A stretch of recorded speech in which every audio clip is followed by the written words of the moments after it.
श्री सुखदेव जी महाराज की, श्री परीक्षित महाराज की, श्री राधा नयनानंद जो, जय जय श्री राधे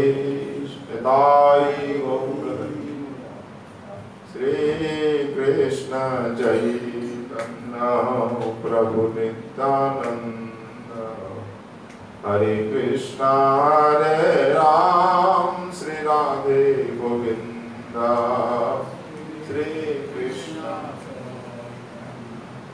प्रभु नित्यानंद, हरे कृष्णा हरे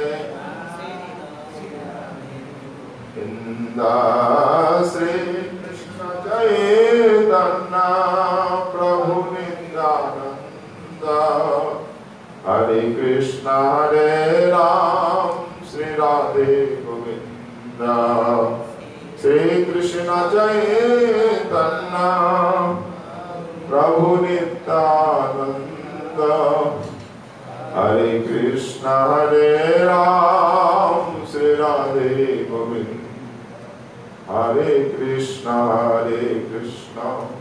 कृष्ण कृष्ण हरे हरे, हरे राम राम राम हरे हरे, हरे कृष्ण कृष्ण हरे हरे राम हरे हरे कृष्ण कृष्ण कृष्ण हरे हरे, हरे राम राम राम हरे हरे, हरे कृष्ण हरे हरे, हरे राम राम राम हरे, हरे कृष्ण कृष्ण कृष्ण हरे हरे, हरे राम राम राम हरे हरे कृष्ण कृष्ण कृष्ण हरे, हरे राम हरे हरे, हरे कृष्ण कृष्ण कृष्ण हरे हरे, हरे राम राम राम हरे हरे, हरे कृष्ण कृष्ण हरे, हरे राम राम राम हरे, बोलिए श्री राधा नयनानंद जो की, श्रीमद वृंदावन धाम की, यमुना महारानी की, श्री गिरिराज महाराज की, श्री बाल कृष्ण लाल की, जय जय श्री राधे निताई गौर हरि। ततः आरभ्य नंदस्य ब्रजः सर्वसमृद्धिमान्, हरिर्निवासत्वगुणैः रमाक्रीडम् अभुनृप। महामुनि श्री कृष्ण ब्रजगायन व्यास विरचित अखिल पुराण मुकुटमणि निगमकल्पतरु का सुपक अमृतमय फल स्वरूप श्रीमद् भागवत महापुराण के दशम स्कंध स्थित आनंद कंद भगवान नंद नंदन की मधुराति मधुर बाल लीलाओं का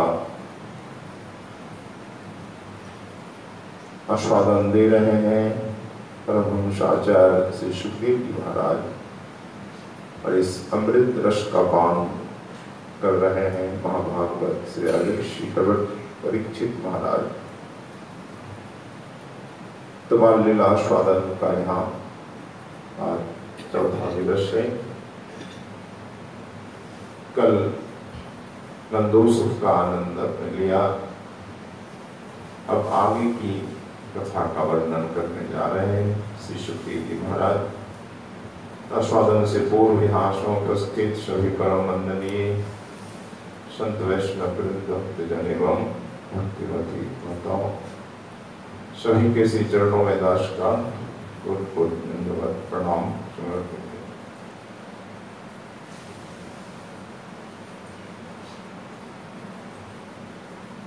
तो श्री सुखदेव जी महाराज ने कहा, हे राजन, उसी दिन से ततः आरभ्य नंदस्य, उसी दिन से नंद बाबा के ब्रज में सब प्रकार की रिद्धि सिद्धियां अखिलियां करने लगी और भगवान श्री कृष्ण के निवास तथा अपने स्वाभाविक गुणों के कारण यह ब्रजधाम श्री लक्ष्मी जी का क्रीड़ा स्थल बन गया।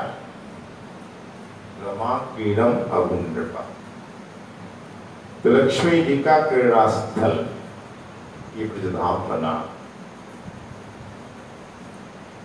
खूब समृद्धि ब्रज में छा गई, निरंतर छा रही। यहाँ पारोक्ष वर्णन है, लक्ष्मी जी का क्रीड़ा स्थल बन गया, इसका मतलब श्री राधा रानी का क्रीड़ा स्थल बन गया। राधा रानी तो महालक्ष्मी है।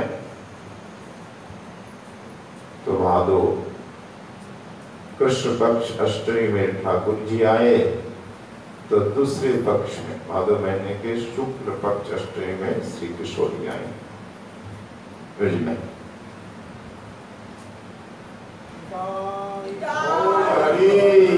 जय जय श्री राधे। अपनी मुख आठों सखियों के साथ, अनंत गोपी सखी मंजरियों के साथ प्रधानी है। गोपियां नित्य सिद्ध हैं, राधा जी। अनेक गोपियां यह प्रकट लीला में ये ऋषि चरी, श्रुति चरी। वेदों ने भी कामना की है कि गोपी जैसी हमें भी मुक्ति प्राप्त हो।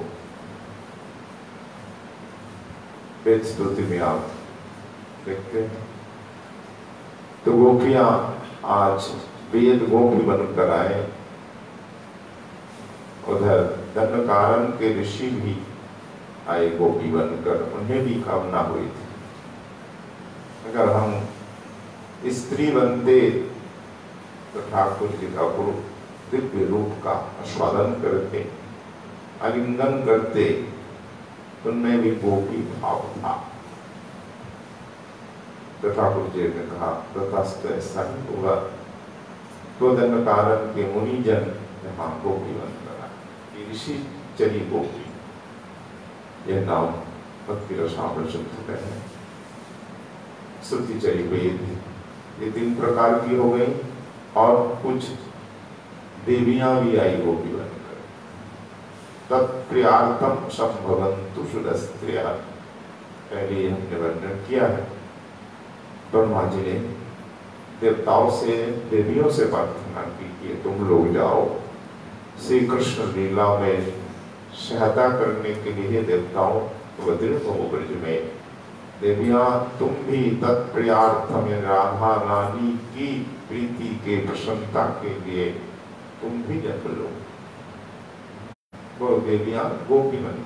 तो देवी गोपी, नित्य सिद्ध गोपी, साधन सिद्ध गोपी में ये जौथिकी, मुनि चरी, ऋषि चरी, अजौथिकी भी है। कुछ साधक सिद्ध हो गए तो प्रकट लीला में उनका जन्म होगा। अब प्रकट लीला में नहीं जा सकते सीधे यहाँ से। मानिए यहाँ गोपी भाव में कोई साधन कर रहा है, साधना में सिद्ध हो गया है, प्रेम प्राप्त कर चुका है, अब ये शरीर उसका पात्र हो गया। अब गोपी देह मिलनी है तो कैसे मिलेगी? या सीधे गोलोक चली जाएगी? सीधे नित्य पुंज में नहीं संभव है। गोलोक में जन्म नहीं, नित्य वृंदावन में निकुंज में जन्म लीला नहीं, तो उनको प्रतीक्षा करनी पड़ेगी थोड़ी देर। योग माया जिस ब्रह्मांड में प्रकट लीला हो रही है उस ब्रह्मांड में जन्म दिला देगी। फिर कहते हैं अच्छा नहीं, ज्यादा प्रतीक्षा नहीं, लीला तो वही नहीं है, अनंत ब्रह्मांड है, किसी ना किसी ब्रह्मांड में आज श्री कृष्ण जन्म ले रहे हैं। कहीं आज अनंतोत्सव हो रहा है, कहीं पुतनावध हो रहा है, तो किसी ना किसी ब्रह्मांड में प्रकट लीला हो रही है। तो उस साधन सिद्ध भक्त को क्या करेंगे, उस ब्रह्मांड में जहां से कृष्ण लीला कर रहे हैं वहां जन्म दे देंगे। कहा भावनी अपनी भावना अनुसार, अगर दास भाव किया तो दासों में जन्म होगा, सखा भाव सखा के रूप में वात्सल्य है तो गोपी माता पिता के अनुगत्य में गोपी बनकर जन्म लेंगे। मधुर भाव है तो कहाँ जन्म होगा, वृषभानुपुर में। कभी वृषभानुपुर आई गोपी के घरे तनया भैया जन्म, ये हमारी प्रार्थना वैष्णवों की। ठाकुर महाशय ने हमें ये आदर्श सिखाया कि हमारी ये कामना लालसा होनी चाहिए कि कब हम वर्षाने में गोपकुल में जन्म लेंगे, कब गोपी बनेंगे और कब हमारा पानी ग्रहण होगा जावट में। तो वो साधक बरसाने में जन्म लेगा, गोपी बनेगी और गोपी बनकर बड़ी होकर वाह होगा जावट में। तब राधा रानी नित्य सिद्ध सखियों के साथ संसर्ग होगा, संपर्क होगा और धीरे धीरे प्रेम के ऊपर के स्तर प्राप्त हो जाएगा। श्रीमान प्रणय राग अनुराग भाव महाभाव बनती, तब पूर्ण सिद्ध हुआ, तब सेवा मिलेगी।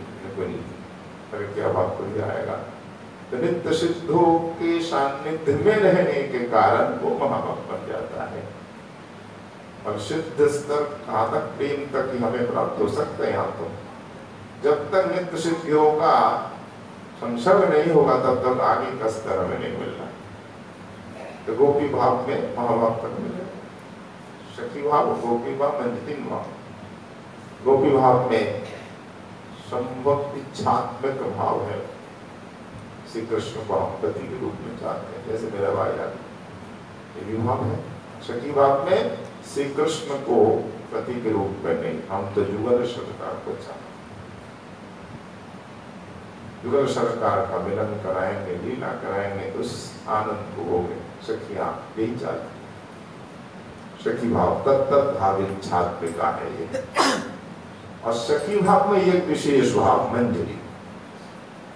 सखी तो कभी कभी श्री कृष्ण की या राधा रानी की इच्छा से अभिसार में चली जाती है, श्री कृष्ण का आलिंगन प्राप्ति कर लेती है। पर मंजरी स्वप्न में भी श्री कृष्ण का आलिंगन प्राप्त नहीं करती, चाहे हजार राधा रानी कहें जा सकती, रूप चली जा, आज तू अभिसार नहीं कर। श्याम सुंदर पकड़ ले, कहीं एकांत में मिल गई तो रोने लगती है और राधा रानी को देखती है, हे स्वामिनी बचा लो बचा लो, दुष्ट नागर से आप बचा लो। किशोरी हंसती है, देखो हमारी ये मंजर कितना विशुद्ध भाव है। कभी अकेले कृष्ण का दर्शन नहीं चाहती, अकेले कृष्ण का आलिंगन नहीं चाहती, केवल युगल सरकार के दर्शन, उनकी सेवा। सखी कभी कभी स्वीकार करती है, पर ये कभी सखी मिलन कराती है, लीला में भाग भी लेती है, रास में भी। मंजरी रास में भाग नहीं लेती, जल के में भाग नहीं लेती, यमुना के ऊपर किनारे रहती है, बस राधे लेकर। रास नृत्य में मंजरी भाग नहीं लेती, वो सेवा के लिए खड़ी रहती है, दर्शन करती है। ऊपर खुल जा, तुरंत ऊपर पहना दे। नृत्य भंग नहीं होगा, मानो किसी नाच रही है, ये भी नृत्य करती हुई जाएगी और उसी में ही ऊपर बांध देगी, नृत्य भंग नहीं होगा। ये कला है मंजरी, केवल दर्शन, सेवा, सेवा मुख्य है। वही भाव महाप्रभु ने हमें कलियुग में दिया है। गौरी वैष्णव जनों का वही मंजरी भाव, दासी भाव, किंकरी भाव, अनेक नाम। तो केवल हमें सेवा चाहिए व्यापृतम। ऐसे जो सिद्ध हो गए साधक, वो भी प्रकट लीला में गोपी बनकर आते। तो कितने प्रकार की गोपी हो गई? मूलतः तीन है, साधन सिद्ध, चित्त सिद्ध और देवी। साधन सिद्ध में श्रुति चली, मुनि चली, और ये अयोधिक में आ गई ये साधन सिद्ध होकर पहुंचते, आज भी पहुंच रहे हैं। इन सब गोपियों का भी अवतार हुआ, सखियों का, मंजरियों का धीरे धीरे। तो 15 दिन बाद राधा रानी का, राधा रानी से पहले तुंग विद्या का, ललिता का, फिर राधा रानी के दिन एक ही साथ विशाखादि का, धीरे धीरे सब सखियों का अवतार होने लगा। तो आज ये ब्रजधाम राधा रानी का भी क्रीड़ा स्थल बन गया। बोलो राधा रानी की जय। तो राधा रानी के पिता कौन? वृषभानु राजा, वृषभानु जी, और माता कीर्तिदा या कृत मैया, महिभानु के पुत्र है वृषभानु। पुरी की पत्नी कीर्तिदा और कृत मैया की मां मुखरा, जो राधा रानी की नानी। तो राधा रानी भी प्रतिज्ञा करके आई है कि प्रकट में जाऊंगी तो प्यारे, पर जाकर पहले तुम्हारा ही दर्शन करें। ठीक है, ऐसा ही होगा, पहले पर हमारा ही दर्शन तुम करोगी। तो आज राधा रानी के जन्म तो हुआ है, पर नेत्र बंद है। उत्सव मना रहे हैं, सुता तनया पुत्री जन्म लिया है, उत्सव मना रहे हैं। राधा रानी के यहाँ सब आए हैं, ब्रजवासी गोपी, और यशोदा जी भी लाला कन्हैया को लेके आई हैं। कीर्तिदा मैया और यशोदा जी दोनों बातचीत कर रही हैं। तो कीर्ति मैया कह रही है यशोदा जी से, दीदी बेटी हुई है पर अंधी है, वो नेत्र नहीं खोल रही। तो दुख व्यक्त कर यशोदा जी ने, कोई चिंता नहीं, बेटी हुआ तो क्या हुआ, तो लक्ष्मी, महालक्ष्मी स्वरूपा है, पर अंधी है, ये दुख का कारण तो है। कोई बात नहीं सखी, सब ठीक हो जाएगा ठाकुर के कृपा से। तो दोनों वार्तालाप में हैं, हमारे पदकर्ता पदों में लिखते हैं कि यशोदा और कीर्तिदा दोनों बातचीत में लगे हैं, और उधर से कृष्ण क्या कर रहे हैं? यशोदा जी की गोद में थे कन्हैया, गोद से उतर करके जहाँ राधा रानी सो रही है वहां चले गए। तो यहाँ पे राधा रानी को लिटा कर ये दोनों बात कर रहे थे। तो श्री कृष्ण गोद से उतर कर गए। पदों में देखिए, मंगला पदों में है कि कीर्तिदार शने रानी आछे आलापने, कौन हईते कृष्ण चंद्र शेखने नामे, हमागुरी दिया कृष्ण राई निकटे आइला, बुके हस्त दिया किछु कहिते लागिला, नयन मुदिया केनो आछो कमलिनी, नयन मेली मोरे देखो ओ राज नंदिनी, तुमी मोर सर्वस्व जीवनेर जीवन, তোমার লাগি আমি आइलाम वृंदावन। इस प्रकार श्री कृष्णचंद्र बोल रहे हैं, हे किशोरी तुम नेत्र बंद के क्यों, नेत्र बंद करके क्यों हो? मैं तो तुम्हारे लिए वृंदावन आया हूं ना, नेत्र खोलो, मुझे देखो। हे किशोरी देखो, तुम मेरे सर्वस्व हो, जीवन के भी जीवन हो। एक किशोरी एक बार देखो, मैं आ गया। ऐसा कहते हुए श्री श्याम सुंदर ने राधा रानी के वक्षस्थल पर हाथ धरा, जैसे रखा कि कृष्ण कर परसिते नयन में मिलो, कृष्ण नन निरखिया आनंदे भाषिलो। हरि बोल राधा रानी की। जैसे ही ठाकुर ने हाथ रखा और श्री कृष्ण का स्पर्श अनुभव हो गया, तो और किसी का नहीं है हाथ, ये तो हमारे प्रियतम का ही है। और तब नेत्र राधा रानी ने खोले, और नेत्र खोलते प्रियतम सामने, और दोनों नेत्र से आंसू चले। तो मेरी प्रतिज्ञा पूरी हुई, इस पृथ्वी में, धरती में आकर के पहले आपका दर्शन मैंने किया। तो ये प्रथम मिलन है, जन्म लेकर के अवतीर्ण होकर के सर्वप्रथम अपने प्रियतम का ही दर्शन, कभी और किसी का दर्शन नहीं किया। प्रियतम के बिना श्याम सुंदर के बिना कुछ नहीं जानती, कभी किसी का मुख नहीं देखा। मतलब अपने पति के रूप में, प्रियतम रूप में किसी पुरुष का कभी मुख नहीं देखा। वात्सल भाव से पिता माता को तो देखा, पर अधूर भाव से किसी पुरुष का मुख नहीं देखा। एक श्याम सुंदर गाई। तो प्रथम मिलन है। लोचन दास पद करता है, कहने लगे वास्तव में राधा कृष्ण कोई रमणी रमन नहीं है, स्त्री पुरुष नहीं है, एक ही तत्व है। आनंद कंद भगवान, रसघन आनंद घन प्रेम घन, उन्हीं का ही अभिन्न रूप है राधा रानी।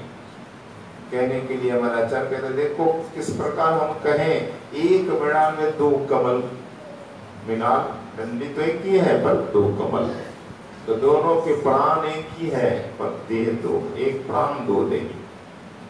फिर उदाहरण देते जैसे चना, चना एक ही तो है, तो चने की भी तो दो दालें होती है ना, उसी प्रकार राधा कृष्ण अभिन्न है।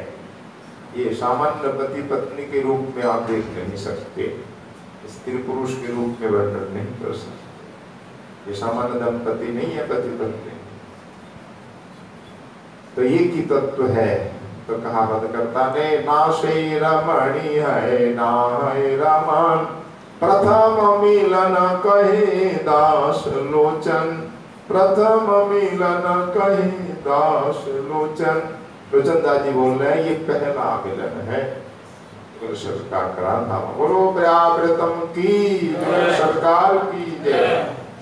राधा रानी और श्री श्याम सुंदर का जो मिलन हुआ, तो किशोरिया रोने लगी माता का ध्यान आकर्षण करने के लिए। तो राधा रानी रो रही, बालिका रोदन सुनिया तखन कीर्तिदा फिरिया चाय। तो जब बालिका रोने लगी तो कृत मैया उधर देख रही है, तो लाला कन्हैया पास में, तो मां को लगा कन्हैया ने कुछ छेड़ा होगा, कहीं नोचा तो नहीं, बच्चा ऐसा करता है। तब कृत मैया यशोदा जी से कहती है कि ओगो नंद रानी तोरो नीलमणि, ओगो नंद रानी तोरो नीलमणि मोर कन्ना रे का दान। ये नंद रानी देखे देखो तुम्हारा नीलमणि कन्हैया मेरी पुत्री को रुला रहा है, मोर कन्ना रे का दान। तब यशोमती मैया दौड़ के जाती है अपने लाला को गोद में उठाने के लिए। तो देखी यशोमती धाई शीघ्र गति, गोपाले रे को ले लई लो। तब मैया देख रही है यशोदा, जो बालिका नयन देखिया तखन, बालिका नयन देखिया तखन आगे पीछे चेरइलो। माने दिखा रहे, अभी तो कह रही थी कीर्ति की नेत्रहीन है, वो देखो नेत्र, क्या दिव्य नेत्र, तो देख रही हमारी ओर। तो कीर्ति क्यों झूठ बोल रही थी? तो यशोदा जी कीर्ति को बुलाती है कि हे रे गो कीर्तिदा देख से आशिया, तुम्हारो कन्नारो पाने, यही तो गोकुले जे अंध बोले तार नहीं नयाने। हे कीर्तिदे जल्दी आ, इधर आ। कीर्तिदा नाम हमारे यहाँ प्रसिद्ध है इसलिए कि यशोदा कीर्तिदा मिल जाता है। यशोददाती यशोदा, जो भगवान को यश दे, लाला को यश दे, वो यशोदा यश दिया है उन्होंने। क्या यश? भक्त वात्सल्य यश बांध करके। तो यश देने वाली यशोदा, ठाकुर को भी यश देने वाली यशोदा। उस प्रकार कीर्तिदा मतलब कीर्ति देने वाली, यश राधा रानी को भी कीर्ति देने वाली हमारी कीर्तिदा मैया। बोलो कीर्ति मैया की। कीर्तिनी बोलते हैं, कीर्तिदा, किरत, तीनों नाम है। कीर्तिदा ही संस्कृत ग्रंथों में आया, इसलिए मैया कहते कीर्तिदा इधर आ देख, तेरी पुत्री के नेत्र नहीं अभी अभी कह रही, तो वो देख नेत्र, मैंने ठीक से नहीं देखा होगा। इस गोकुल में अगर कोई कहता है कि राधा रानी नेत्रहीन है, उसके नेत्र नहीं है, जो कहता वो अंधा है। देख कितने सुंदर नेत्र है। तब किरत मैया जल्दी आती दौड़ करके और अपनी बेटी को गोदी में उठा लेती है, बार बार चुमती है और अपने नेत्र अश्रु से नहला देती है। बोलो राधा रानी की जय। इस प्रकार सुंदर राधा रानी जन्मोत्सव ही रावल में मनाया जा रहा है। गोकुल में नंदोत्सव, रावल में वृषभान उत्सव धूमधाम से मनाया गया। आप ब्रज में रोज उत्सव, कहीं ललिता जन्मोत्सव मनाया जा रहा है, कहीं विशाखा जन्मोत्सव, राधा जन्मोत्सव सुनाई, और कहीं चित्रा चंपकलता के जन्मोत्सव मनाया जा रहा है, कहीं और सखियों के, कहीं सुवल सिदामा आदि के जन्मोत्सव मनाया जा रहा है। घर घर जन्मोत्सव, घर घर उत्सव। जब से कहीं आए तब से मानो ब्रज में आनंद ने अपना स्थिर निवास बना लिया, आनंद का सागर बन गया। रोज आनंद, रोज उत्सव। भगवान जहां जाए तो उत्सव होगा ही। भगवान आनंद घन है, आनंद घन जहां जाए आनंद की वर्षा होगी कि नहीं? आज ब्रज में घर घर आनंद की वर्षा हो रही है। और ऐसा नंदोत्सव हुआ ना भूता ना भविष्यति। नंद बाबा इतने उदार थे। नंदोत्सव का एक अध्याय सुखदेव जी ने खूब प्रीतिपूर्वक हृदय से वर्णन किया कि ऐसा उत्सव हुआ ना होगा। इसलिए आज नंदोत्सव परम प्रसिद्ध है विश्व भर में। भारत के कोने कोने में नंदोत्सव मनाया जाता है, विदेशों में भी नंदोत्सव जैसा उत्सव होता है, ये प्रसिद्ध हो गया। तो नंदोत्सव के साथ साथ ब्रजवासी बालक बालिकाओं के भी जन्मोत्सव मनाया जा रहा है, रोज उत्सव हो रहा है। तो उसको पता लग गया है ब्रज में हो क्या, रोज उत्सव लगता है। ब्रज में कोई खजाना तो नहीं मिल गया, इतना उत्सव महोत्सव क्यों कर रहा है ये ब्रजवासी? जब दुष्ट होते हैं ना, दूसरे की खुशी नहीं देख सकते, उनमें मत्सरता होती है, कोई सुख से रहे वो नहीं चाहते। कंस तो ऐसा खल था ही, दुष्ट था, तो उसको अच्छा नहीं लग रहा था। तो चलो से मालूम पड़ गया वसुदेव जी को कि कभी भी अत्याचार ढा सकता, कुल में कुछ भी कर सकता है, धन लूट सकता है, मारपीट कर सकता है।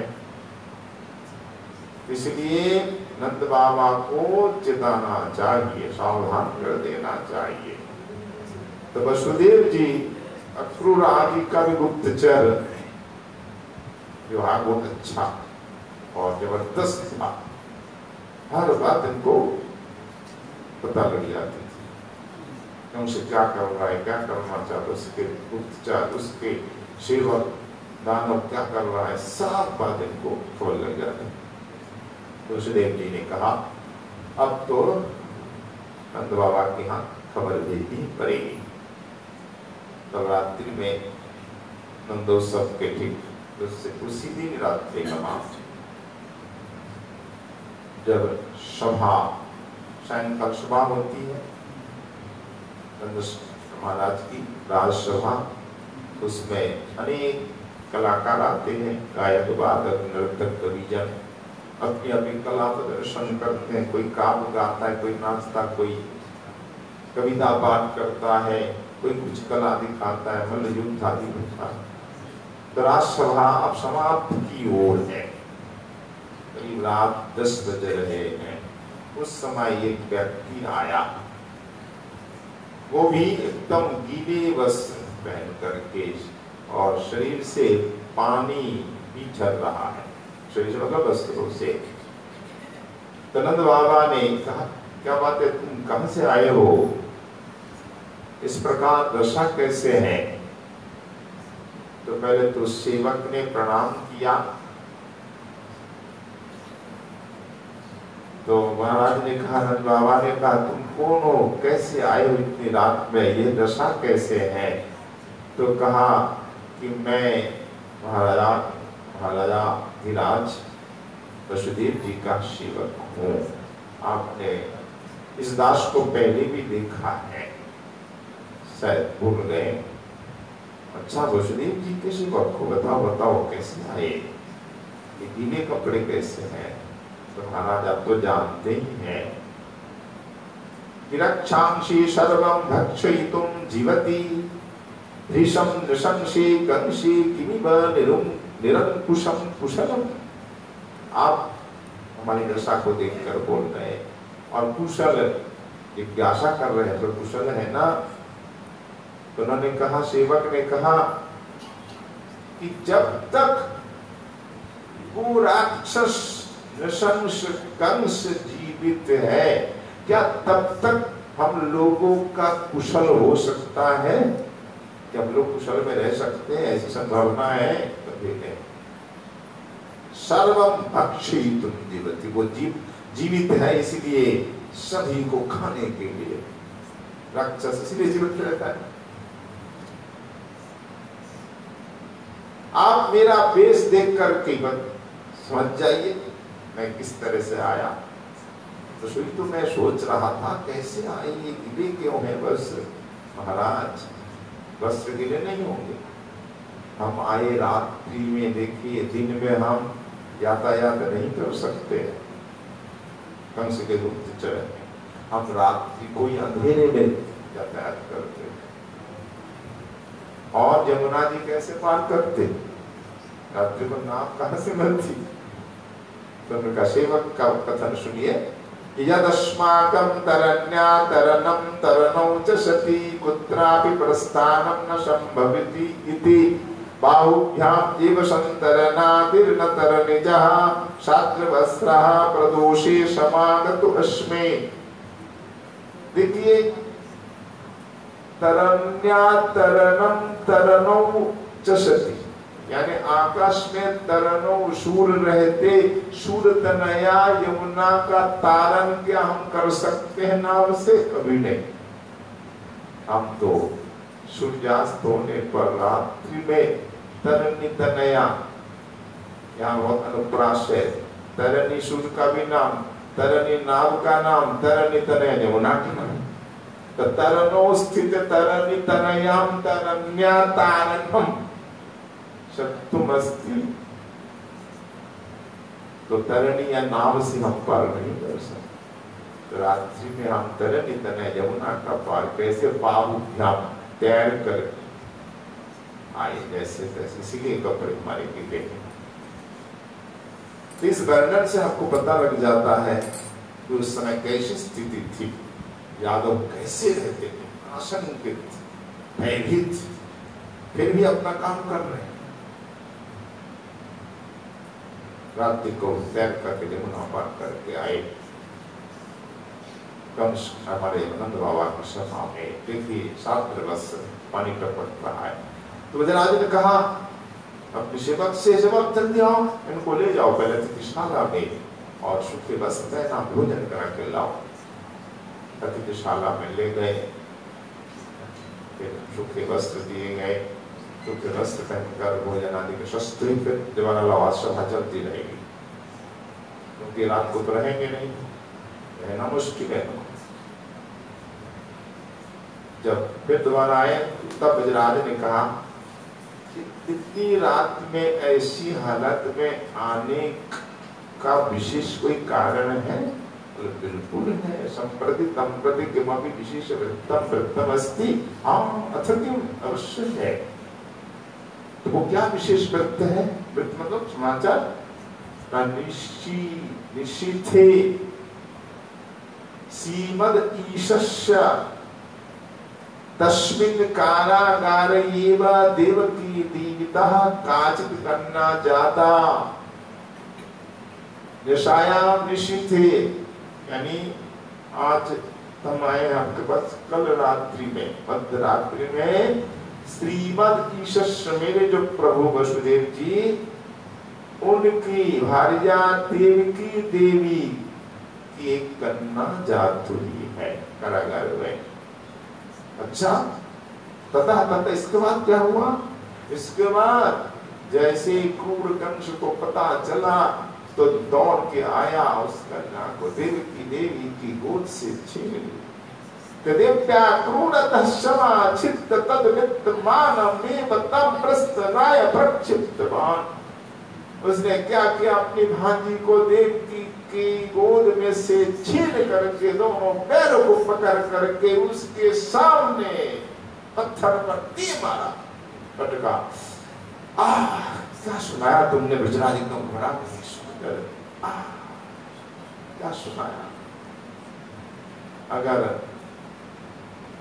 देवकी की सखी रोहिणी सुनेगी तो बड़ा दुख पाएगी।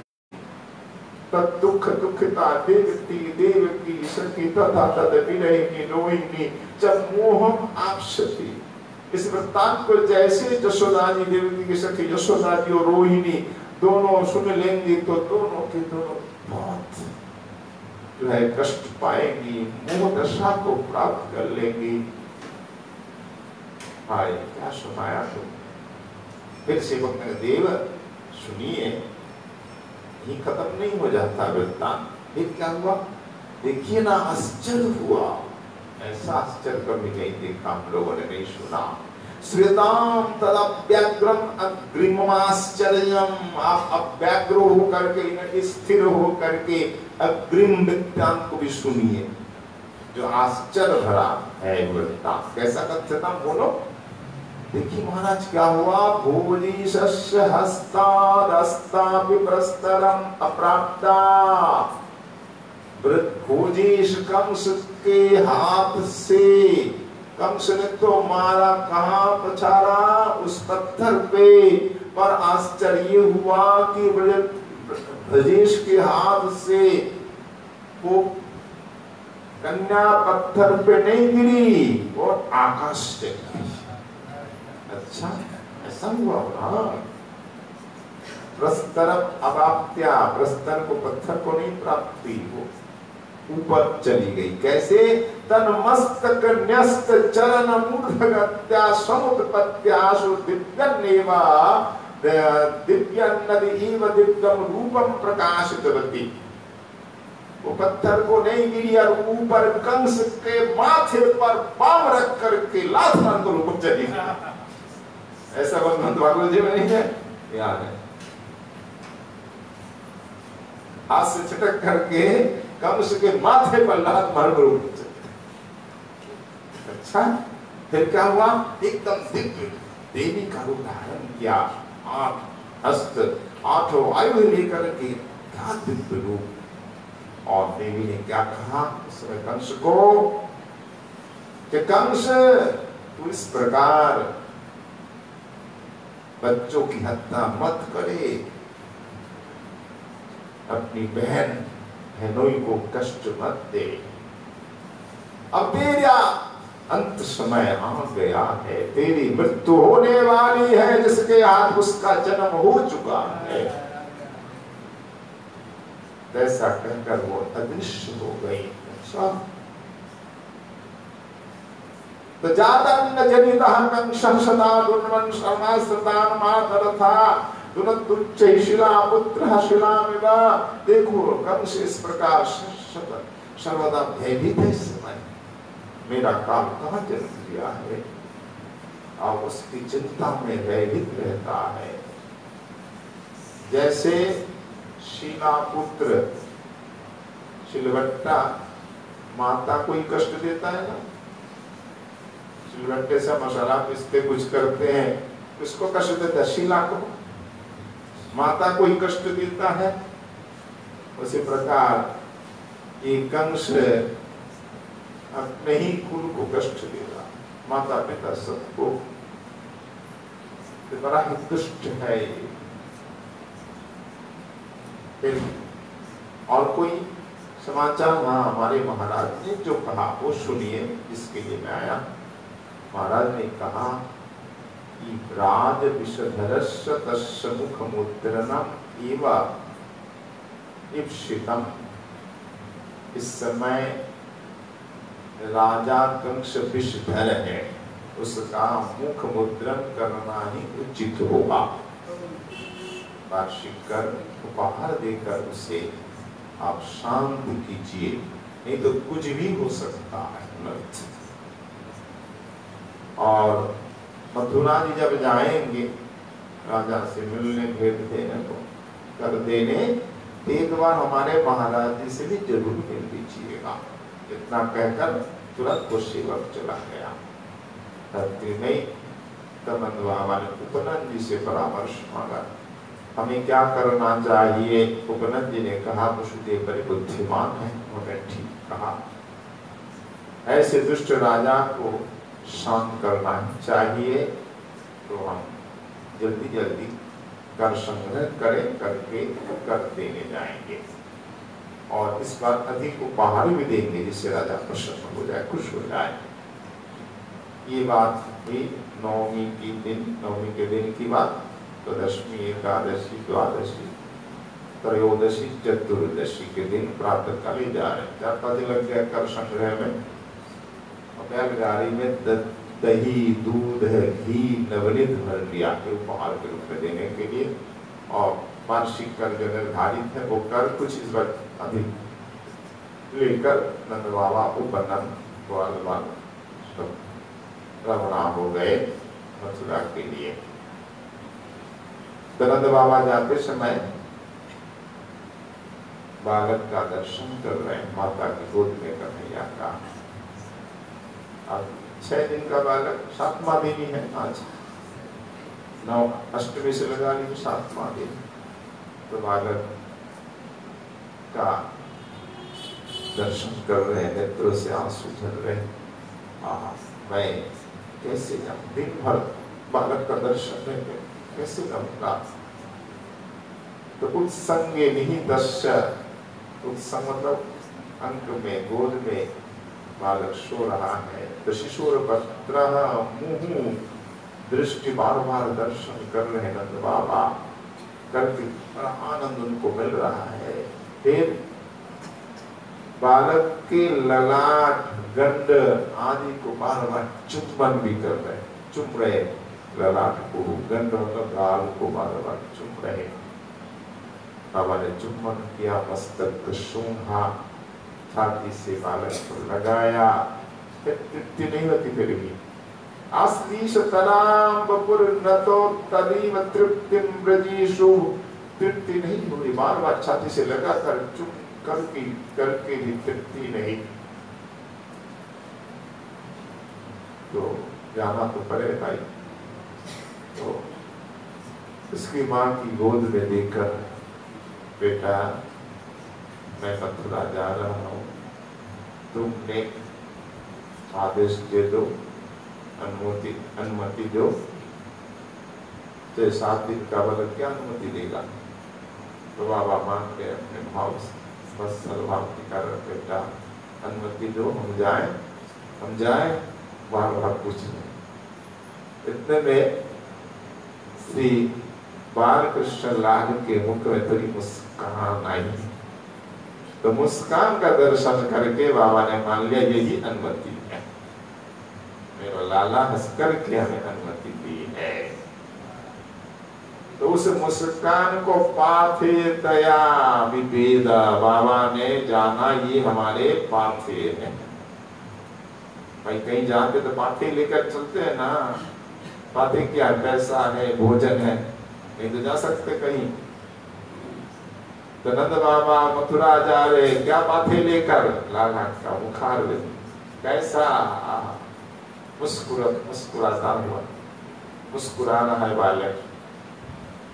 उस हास्य में मुखार विंद का ध्यान करते हुए जा रहे, यही पाथे बना। तो मथुरा प्रस्थानम आस्थायश, अपने लाला गोपाल का ध्यान करते हुए, हास्यमय मुखारविंद का चिंतन करते हुए मथुरा के लिए चल दिए। मथुरा पहुंचे और सीधे चले गए कंस की सभा में। बैलगाड़ी में गए, साथ ही सब उपहार लेके पहुंचे।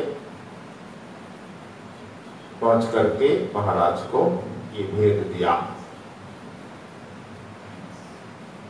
जब वार्षिक कर और अधिक धन मिला और घड़े में भर भर कर दूध दही मक्खन घी मिला, कंस बड़ा खुश हो गया। और क्या बात है, इस बार अधिक उपहार है। इस खुशी में नंद बाबा बोले, हाँ ठाकुर की कृपा, आप सबका आशीर्वाद से इस वृद्ध अवस्था में पुत्र रत्न की प्राप्ति हुई।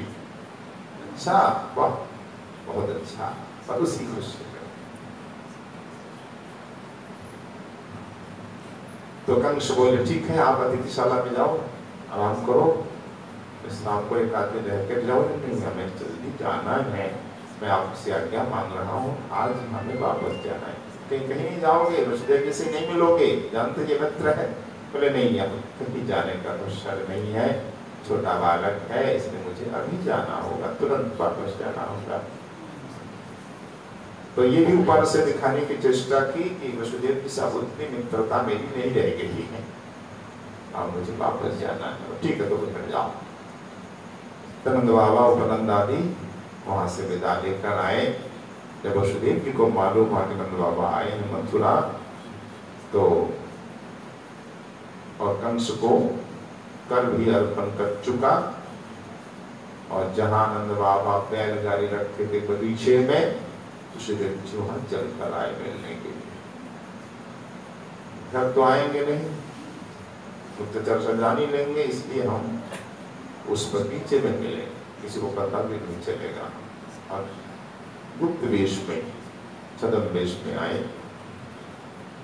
वसुदेव जी को देखते नंद बाबा वहां आकर बैठे ही थे, तो आराम करके चल देंगे। जैसे वसुदेव जी आए तो नंद बाबा बोल गए, जैसे मृतक शरीर में प्राण आने पर होता है, ओहो, दौड़ करके आलिंगन किया बड़े प्रेम से अपने मित्र वसुदेव जी को हृदय से लगा लिया। नंद बाबा उस प्रेम पे बीमार हो रहे थे, वसुदेव जी का आलिंगन करके। नंद बाबा ने वसुदेव जी का बड़ा स्वागत सत्कार किया, आदर पूर्वक आसन में बैठाए। समय नंद बाबा का चित्त तो पुत्र में लगा था, वसुदेव जी का भी पुत्र में लगा है। वसुदेव जी नंद बाबा से कुशल मंगल प्रश्न पूछा, और प्रश्न पूछ कर कहने, भाई तुम्हारी अवस्था तो ढल गई, मतलब काफी हो गई, अब तक तुम्हें कोई संतान नहीं हुई थी, यहां तक कि अब तुम्हें संतान की कोई आशा भी नहीं रही। हमने कल भी तो सुना, यशोदा जी की आयु कितनी थी? 80, और इनकी बता 88। इस उम्र में कोई संतान होती है? इस जगत में तो संभव नहीं। इसलिए वसुदेव जी बोल रहे हैं, इस आयु में तुम्हें संतान की कोई आशा भी नहीं थी, पर बड़े सौभाग्य की बात है कि तुम्हें अब संतान की प्राप्ति हुई है। मेरे लिए भी बहुत खुशी की बात है, बड़े आनंद का विषय है। और आज हम लोग मिले हैं बहुत दिन बाद। अपने प्रेमियों का मिलना भी बड़ा दुर्लभ होता है, सबसे आनंद का क्षण होता है अपने प्रेमियों से मिलना। देखो नंद जी इस संसार का चक्र ही ऐसा है। इसे तो एक प्रकार का पुनर्जन्म ही समझना चाहिए कि हम दोनों का मिलन है, ये पुनर्जन्म हुआ, बहुत देर बाद मिलन हुआ। बोले जैसे नदी के प्रबल प्रवाह में बहते हुए तिनके सदा एक साथ नहीं रहते, तिनके हो पेड़ पौधे जो बह के जाते हैं एक साथ नहीं होते, कोई आगे बढ़ जाता, कोई पीछे, कोई अलग किनारे लग जाता है। वैसे ही सगे संबंधी प्रेमियों का भी एक स्थान पर रहना संभव नहीं। कोई कहाँ चला जाता, कोई कहाँ चला जाता। कहीं पिता बता यहाँ पर बेटा विदेश में, पिताजी परलोक से धार गए, बेटा आ ही नहीं पाए। आजकल तो चल गया है ना, वो मोबाइल में ही वहीं से अंत्येष्टि संस्कार कर रहे हैं, नेट में ही। आना संभव नहीं होता, ऐसे ही कर रहे हैं। तो कोई कहाँ है, ऐसा होता है। ये विधाता का विधान है, इसी का नाम संसार है। तब क्योंकि हम लोगों का प्रारब्ध का अलग अलग है। 5 पुत्र है, कोई गरीब है भिक्षा मांग रहा है, तो कोई अमीर है अरबपति है ना, भाइयों में देखा जाता है। कोई आनंद से विषय को भोग रहा है, कोई दुख पा रहा है, कोई जेल में ही चल रहा है। भले ही हम 5 भाई हैं, सगे संबंधी है, पर हमारे प्रारब्ध तो अलग अलग है, प्रारब्ध कर्म अलग अलग है ना, उसके अनुसार हमें भोगना पड़ता है। भैया तुम दुख मत मानो, तुम हमारे बड़े भाई हो, हम तुम्हारे भाई हैं, पर हम जेल में रहे कारागार में कितने वर्ष, प्रारब्ध हमारे अलग अलग है। हमारी संतानें हुई और मर गई, मार दिया गया, ये प्रारब्ध है। नहीं तो वसुदेव जी की संतानें क्यों मर रही है? जबकि भगवान के भक्तों का कोई प्रारब्ध होता नहीं, फिर लौकिकता के लिए बोल रहे हैं। ये तो भगवान के पिता माता नित्य परिकर, उनका क्या कर्म प्रारब्ध होता है? कुछ नहीं। और जो साधारण भक्त है, वैष्णव हो जाने पर भक्त का कोई प्रारब्ध नहीं होता शास्त्र के अनुसार, फिर भी ऐसा कहना ही पड़ता है। संत के पास जो कहेगा ही, जबकि वो प्रारब्ध नहीं, वो तो दुख को इसलिए स्वीकार करते हैं, रोगों को, दुखों को, विपत्तियों को, कि हमारी उत्कंठा बराबर बनी रहे, चिंता बनी रहे, कभी अखमंड नहीं, अभिमान नहीं हो जाए, हम अजनानंद सिद्ध हो गए। इसलिए बड़े बड़े सिद्धों को भी बीमारियां आती, दुख आता है, ताकि उत्कंठा दैन बना है। भगवान भी देते हैं चाहकर, इसलिए भक्त की सुरक्षा के लिए। अहंकार आ गया तो पतन निश्चित है। तो ये जो जीवन में भक्त जीवन विपत्तियां हैं, बाधा विघ्न है, ये भगवत प्राप्ति की सीढ़ी बन जाती है, जो गोसाई बात नहीं कहा। इसमें दुख से विपत्ति से घबराना नहीं चाहिए, सहायक है भगवत प्राप्ति। भैया ये है प्रारब्ध कर्म। चंद्रबाबू बोला, हाँ देखो तुम्हारे भाग में क्या लिखा था, कारागार में बंदी रहे तुम, एक एक करके 6-6 संतानों की हत्या हो गई। बहुत दुख होता है। प्रारब्ध बड़ा बलवान है, एक दूसरे के सुख दुख का वर्णन करने लगे, कुशल मंगल पूछने लगे। कृष्ण जी बोले, अच्छा भैया आजकल महावन में गोकुल में ठीक ठाक हो ना, अपने स्वजनों के साथ, भाई बंधु के साथ हो, वहाँ पानी घास लता पता भी है ना खूब, तो ये गोप है, इनके लिए जल चाहिए, घास चाहिए, लता पता वन चाहिए, बोला है ना खूब, वह वन पशुओं के लिए अनुकूल है ना, सब प्रकार रोगों से बचाता है कि नहीं? ऐसा भी हो, सब प्रकार रोगों से बचाए और पशुओं के लिए अनुकूल हो। और भैया जी मेरा पुत्र भी तो है रोहिणी के साथ, बलराम, आपके ही ब्रज में आप लालन पालन कर रहे हैं, हम आपके कृतज्ञ हैं, बताइए रोहिणी कैसी है, उसका बेटा बलदाऊ कैसे? सब ठीक है भगवत कृपा से। तो वास्तव में तुम ही माता पिता हो बलदेव के, यशोदा ही माता, इसने तो देखा नहीं, देवकी को देखा, रोहिणी को देखा, हाँ रोहिणी और यशोदा, और पिता को तो नहीं देखा, तो आप ही को पिता मानते बलदारू जी, आप पिता के जैसे पालन भी कर रहे हैं, तो आप वास्तव में हमारे अच्छे मित्र हैं, भैया हैं। मैं आपका ऋण कभी उतार नहीं सकता। नंद बाबा वसुदेव, मुझे भी बहुत दुख है देवकी के 6 पुत्रों का मर जाना। सबसे छोटी कन्या हुई, वो भी आकाश चली गई। ये सब भाग में जब लिखा भोगना ही पड़ता है।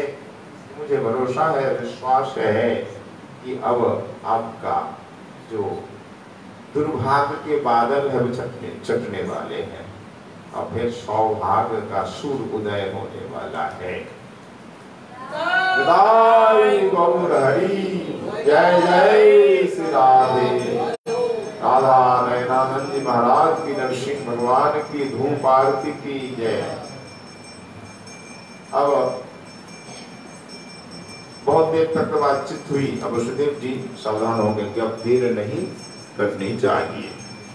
और भैया जी अब विलम्ब मत कीजिए, कंस को सावधान कर अपने चुका दिया, हम दोनों मिल चुके हैं। अब अधिक दिन रहना नहीं चाहिए। अधिक दिन क्यों, अधिक समय भी नहीं रहना चाहिए। आजकल गोकुल में बड़े बड़े उत्पात हो रहे हैं। बाबा ने सोचा, अच्छा वसुदेव ऐसा बोल रहे हैं, तब तो सत्य ही उत्पात हो रहे हो। वसुदेव सब मालूम है, तो मुझे नहीं रहना चाहिए। इसी बात से ही भगवान घबरा गए। नेहस्थेयं बहुतीर्थं सन्तुत्पादाश्च गोकुले। भैया यहाँ अधिक समय नहीं ठहरना चाहिए, क्योंकि आजकल गोकुल में बड़े बड़े उत्पात हो रहे हैं। तो मैं अभी चलूंगा। चल दिए। शुकुवाचा इति नंदादयो गोपाः प्रोक्तस्ते शोणिना ययुः अनोभिरनुयुक्तैस्तम् अनुज्ञाप्य गोकुलम्।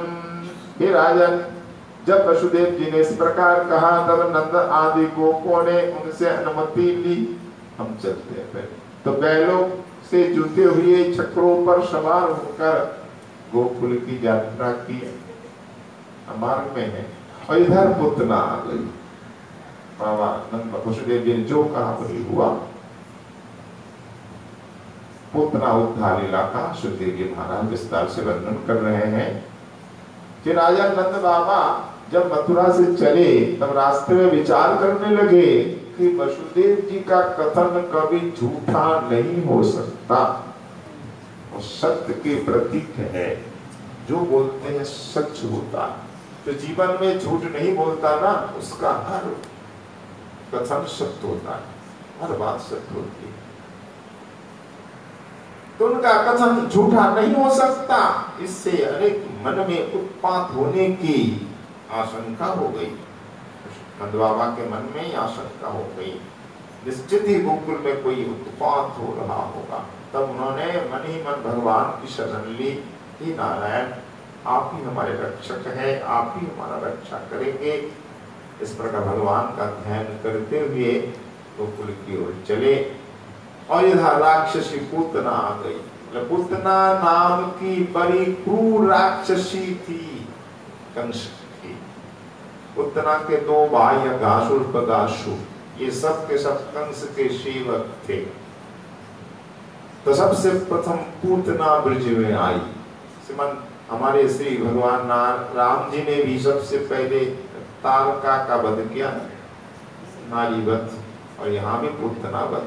इसका मतलब पहले अविद्या माया का वध करो, तभी तो भगवान का भजन होगा। कि माया रूपी अविद्या रूपी तारका, ये पूतना क्या करती, छोटे छोटे बच्चों को मारती, खाती। ऐसे न जाने कितने सैकड़ों बच्चों की हत्या कर चुकी है। अब गोकुल में आई, आकाश मार्ग से आती है, नाना रूप धारण कर लेती है। जब जैसा चाहे वैसे। इसका असली रूप क्या है, उल्लू का रूप। उल्लू की काया ब्रह्मस्तुति में आया है, यानी उल्लू की आय मतलब उल्ली का, मतलब उल्लू स्त्रीलिंग में हो जाता है। तो ये उतना कसलीर उल्लू है, पर जब जैसा चाहे बना लेती है। आज गोकुल में ऊपर से ही देखा, अरे यहाँ तो घर घर में बच्चा पैदा हुआ है, घर घर में बच्चा। मैं तो 10 दिन तक बालकों को मारना है। कंस से कहा था, महाराज आप चिंता मत कीजिए, जहां भी जन्म लिया होगा ना आपका काल, मैं एक एक करके मार दूंगी। 10 दिन तक के बालकों को ढूंढ ढूंढ करके, मोहल्ले मोहल्ले में घर जा करके। तो गोकुल में देखा क्या, तो घर घर बच्चा है 10 दिन तक के। अरे हाँ, तो बहुत मुझे भोजन प्राप्त हो जाएगा। तो खून पीती थी, तो पहले किसको भोजन बनाया जाए, किसका शिकार किया जाए। फिर उसने विचार किया पहले नंद महल में चला जाए और इस नंद बाबा का जो छोकरा है, इस बालक को ही पहले मारा जाए। इस विचार करके फिर नीचे उतरती है आकाश से, पर पुतना के रूप में, असली रूप में प्रवेश नहीं कर सकती थी, क्योंकि यहाँ राक्षसों के भय से निरंतर भगवान का नाम गुण लेला यहाँ लोग गाते थे। हर समय श्रवण कीर्तन स्मरण यहाँ होता रहता है। राक्षस कहाँ जाता है जहाँ भगवान नाम से कीर्तन नहीं होता, जहाँ पूजा नहीं होती, कथा सत्संग नहीं होता। गोकुल में तो नित्य ठाकुर की पूजा हो रही, नित्य संकीर्तन कथा सत्संग होता रहता है। यहाँ राक्षसों का बल नहीं चलता। जहाँ नहीं होता भगवान का भजन, वहाँ राक्षस का बल होता है। उतना यहाँ नहीं कर सकते ज्यादा, क्योंकि यहाँ तो गोकुल में श्री नारायण ठाकुर ही हमारे नंद बाबा के आराध्य देव, नित्य कथा सत्संग संत सेवा होता ही रहता है। उतना देखा, उतना ने देखा नहीं, यहाँ तो हमारा बल नहीं चलेगा, हमें तो कुछ करना पड़ेगा। तो यहाँ मैं एक सुंदरी नारी के रूप में प्रवेश करूं। तब अपनी इच्छा के अनुरूप बना लेती थी। तो यहाँ करके सुंदरी युक्ति अपने को बना लिया और गोकुल के भीतर घुस गई। उसका कैसा सुंदर रूप था, उसका वर्णन श्री सुखदेव जी महाराज कर रहे हैं 2 श्लोकों में। कि तम केशबंध व्यतिशत मल्लिकाम बृहन्यतम वस्तनकृच्छ मध्यमाम सुवाससं कंपित कर्णभूषण तेष्वल्लसत् कुन्तलमण्डिताननं बल्गोस्मिताभङ्गविसर्गवीक्षितैर्मनोहरन्तीं वनितां व्रजौकसाम् अमंसताम्भोजकरेण रूपिणीं गोप्यः श्रियं द्रष्टुमिवागतं पतिम्। उसने बड़ा सुंदर रूप बनाया था। उसकी चोटियों में बेले के फूल गूंथे हुए थे, सुंदर वस्त्र पहने हुए थी। उसके कानों में कर्ण फूल कुंडल हिल रहे थे, और कुंडल जब हिलते थे, कुंडलों की चमक से मुख की वो लटकी हुई अलकें और शोभायमान हो जाती। उसके नितंब, उसके पयोधर ऊंचे ऊंचे थे, कमर अत्यंत पतली थी। वो अपनी मधुर मुस्कान और कटाक्षपूर्ण चितबंध से ब्रजवासियों का चित्त भी चुरा लिया है। जो भी देख रही है वो अरे ये कहां से आई है? हमारे ब्रिज में ऐसी गोपी तो है ना। हमारे ब्रिज में सब गोपी घूंघट मार के चलती है ना, ये घूंघट भी ना है। देखो पल्लू को पीछे डाल करके कैसे आ रही है, इसकी चाल तो देखो। तो लगता है कोई देवी ही है, स्वर्ग से आई होगी। इसकी लटक चटक से ऐसा ही मालूम पड़ता है। एक गोपी कहती लगता है ये सच्ची ही आई हो, कोई कहती है ये रंभा आई, कोई उर्वशी। एक ने कहा नहीं नहीं, लगता ये उमा ही साक्षात आई है। एक गोपी कहते नहीं, उमा या सच्ची, रंभा, सावित्री आदि आदि के आने का कारण क्या है? हमें लगता है साक्षात लक्ष्मी जी ही आई है। गोप्यः श्रियं द्रष्टुमिवागतां पतिं, ये वर्णन कि मानो स्वयं लक्ष्मी जी ही अपने पति का दर्शन के लिए आ रही है। ठाकुर पति है ना, तो गोपी कहती है जनंद बाबा परम भक्त स्मरण नारायण के, इसलिए साक्षात लक्ष्मी जी आ रहे। तो स्मरण नारायण की कृपा से तो पुत्र मिला है, ये कारण बनता। तो गोपियों ने ये निर्धार किया लक्ष्मी जी है पुत्र। बोले हाँ बहुत अच्छा, मैं भी यही परिचय दूंगी यशोदा जी से कि मैं कौन हूँ, पूछेंगी तो मैं कहूंगी मैं लक्ष्मी। तो पुतना बालकों के लिए ग्रह के समान थी और इधर उधर बालकों को ढूंढती हुई अनायास ही नंद बाबा के घर घुस गई, क्योंकि उसकी ओर जिसने देखा वो मोह प्राप्त हो गया, देख कर मोहित हो। ऐसी सुंदरी नारी कहीं किसी ने देखा नहीं। अब नंद बाबा के बिल्कुल घर के भीतर घुस गई, जहाँ रोहिणी यशोदा जी दोनों प्रतीक्षा में बैठी थी। नंद बाबा भी आने वाले होंगे, कब आएंगे कब आएंगे। तभी भोजन करेंगे, रात हो गई, संध्या का समय है। चतुर्दशी कृष्ण पक्ष की होना, संध्या के समय ये राक्षस बहुत बल प्राप्त कर लेता है। अविद्या रूपी है वो चतुर्दशी रात्रि में, इसलिए सावधान रहना चाहिए, भजन कीर्तन करना चाहिए। तो दोनों माताएं बैठी हुई हैं, एक पालने में दाऊ जी, एक पालने में कन्हैया सो रहे हैं और रस्सी हाथ में लेकर मैया खींच रही है। सोने का पालना, रतन जटित पलना, तो कायो को बनो है पालनो और काये के लागे फुदिया ना फुदना। तो फुदना क्या है? ये रेशम के फुदना। और रतन जटित वाको बनो है पालनो, रेशम के लागे फुदना। तो रतन जटित दिव्य पालना, पालने के ऊपर सुंदर एक गद्दा, कोमल सफेद चद्दर उसमें बिछी हुई है। तकिया दोनों ओर, तकिया 3 तकिया है कन्या को ठीक से सोने के लिए। ऊपर चंदवा है और कितने सब फूलों के गुच्छे लटक रहे हैं। कन्हैया सोते सोते कभी हाथ यूं करते पकड़ने के लिए। बहुत सुंदर सजावट थी इस बल्ले की। और रस्सी लगी हुई थी, रस्सी को खींच रही थी मैया बीच बीच में। तो पुतना गई और शैया पर से कन्हैया को उठा, दाऊ जी को नहीं, वो बड़े थे।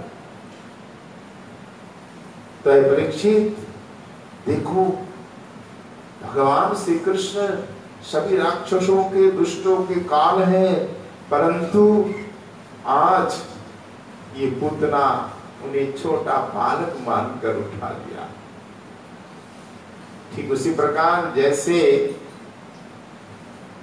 कोई नाग सो रहा है, अनजान व्यक्ति आकर उस नाग को रस्सी बांधकर या हार बांधकर गले में धारण कर लेता है। ठीक उसी प्रकार पुतना ने एक बच्चा मान करके गोद में उठा लिया। दोनों मैया देखती रहेगी ये कहां से आई। पहला आकर के कोई बात नहीं पूछना दाचना और चुपचाप गई और उठा लिया गोद में। अजय तुम कहां से आई हो, कौन हो तुम? मेरे बालक को, लाला को कैसे गोदी में उठा लिया? जब यूं देख रही यशोदा जी, पुतना के बच्चा हमारी ओर कैसे देख रही हो टकटकी लगा कर। मैं कौन हूँ? मैं बैकुंठ से आई हूँ, मैं लक्ष्मी हूँ, लक्ष्मी। देखो हमारे पतिदेव श्रीमन नारायण के आशीर्वाद से, कृपा से तुम्हें ये पुत्र रत्न की प्राप्ति हुई है। तो मेरी इच्छा हुई जब मेरे पतिदेव की कृपा से पुत्र मिला तो मैं भी चली जाऊं, पुत्र का लालन पालन करूं।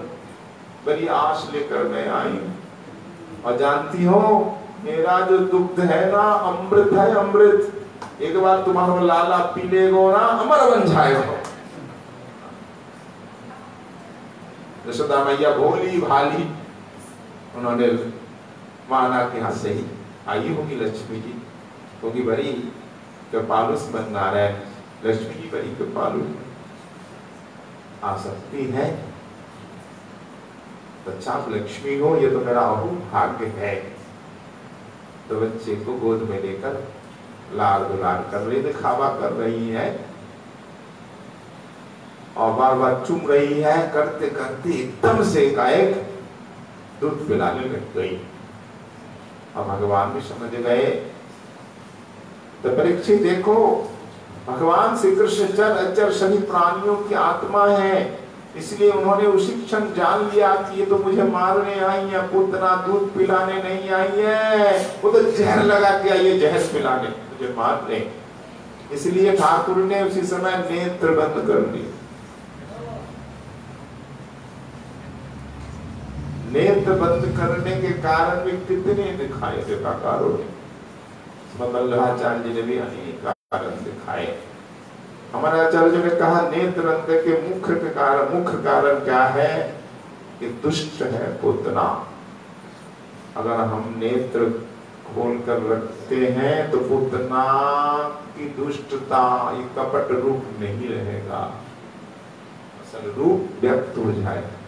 भगवान की दृष्टि में ऐसी शक्ति है। और ये तो ऐश्वर्य परख, और माधुर्य परख क्या है ना, पुतना मुझे जहर पिला दे। भाई बच्चे को कोई कड़वी दवा पिलाओ तो बच्चा क्या कर रहा, आंख बंद कर तो दवा पीता है। इसलिए ठाकुर ने आंख बंद कर दी। ये माधुर्य परख, दो मुख्य अर्थ है, नहीं तो अनेक अर्थ है। सुधरी टीका में लिखा है, देखिए पूतना है अविद्या। भगवान श्री कृष्ण ने सोचा मेरी दृष्टि के सामने अविद्या टिक नहीं सकती, तो लीला कैसे होगी, इसलिए नेत्र बंद कर ली। ऐसा पर फिर पूतना है बाल घातिनी, पूतान पिनयति, पवित्र बालकों को भी ले जाती, मारती, जघन्य काम करने वाली, शिशुओं को मारने वाली, हत्या करने वाली, खून पीने वाली। इसलिए ऐसे जघन्य कृत करने वाली का मुंह नहीं देखना चाहिए। ऐसी पापनी का मुख मैं नहीं देखूंगा, इसलिए नेत्र बंद कर। फिर इस जन्म में इसने कोई साधन तो किया नहीं है, तो कैसे पहुंच गई नंद भवन? भाई बिना भागवत पहुंच सकता है? नंद भवन में ठाकुर को गोद में ले लेना कोई सामान्य बात है?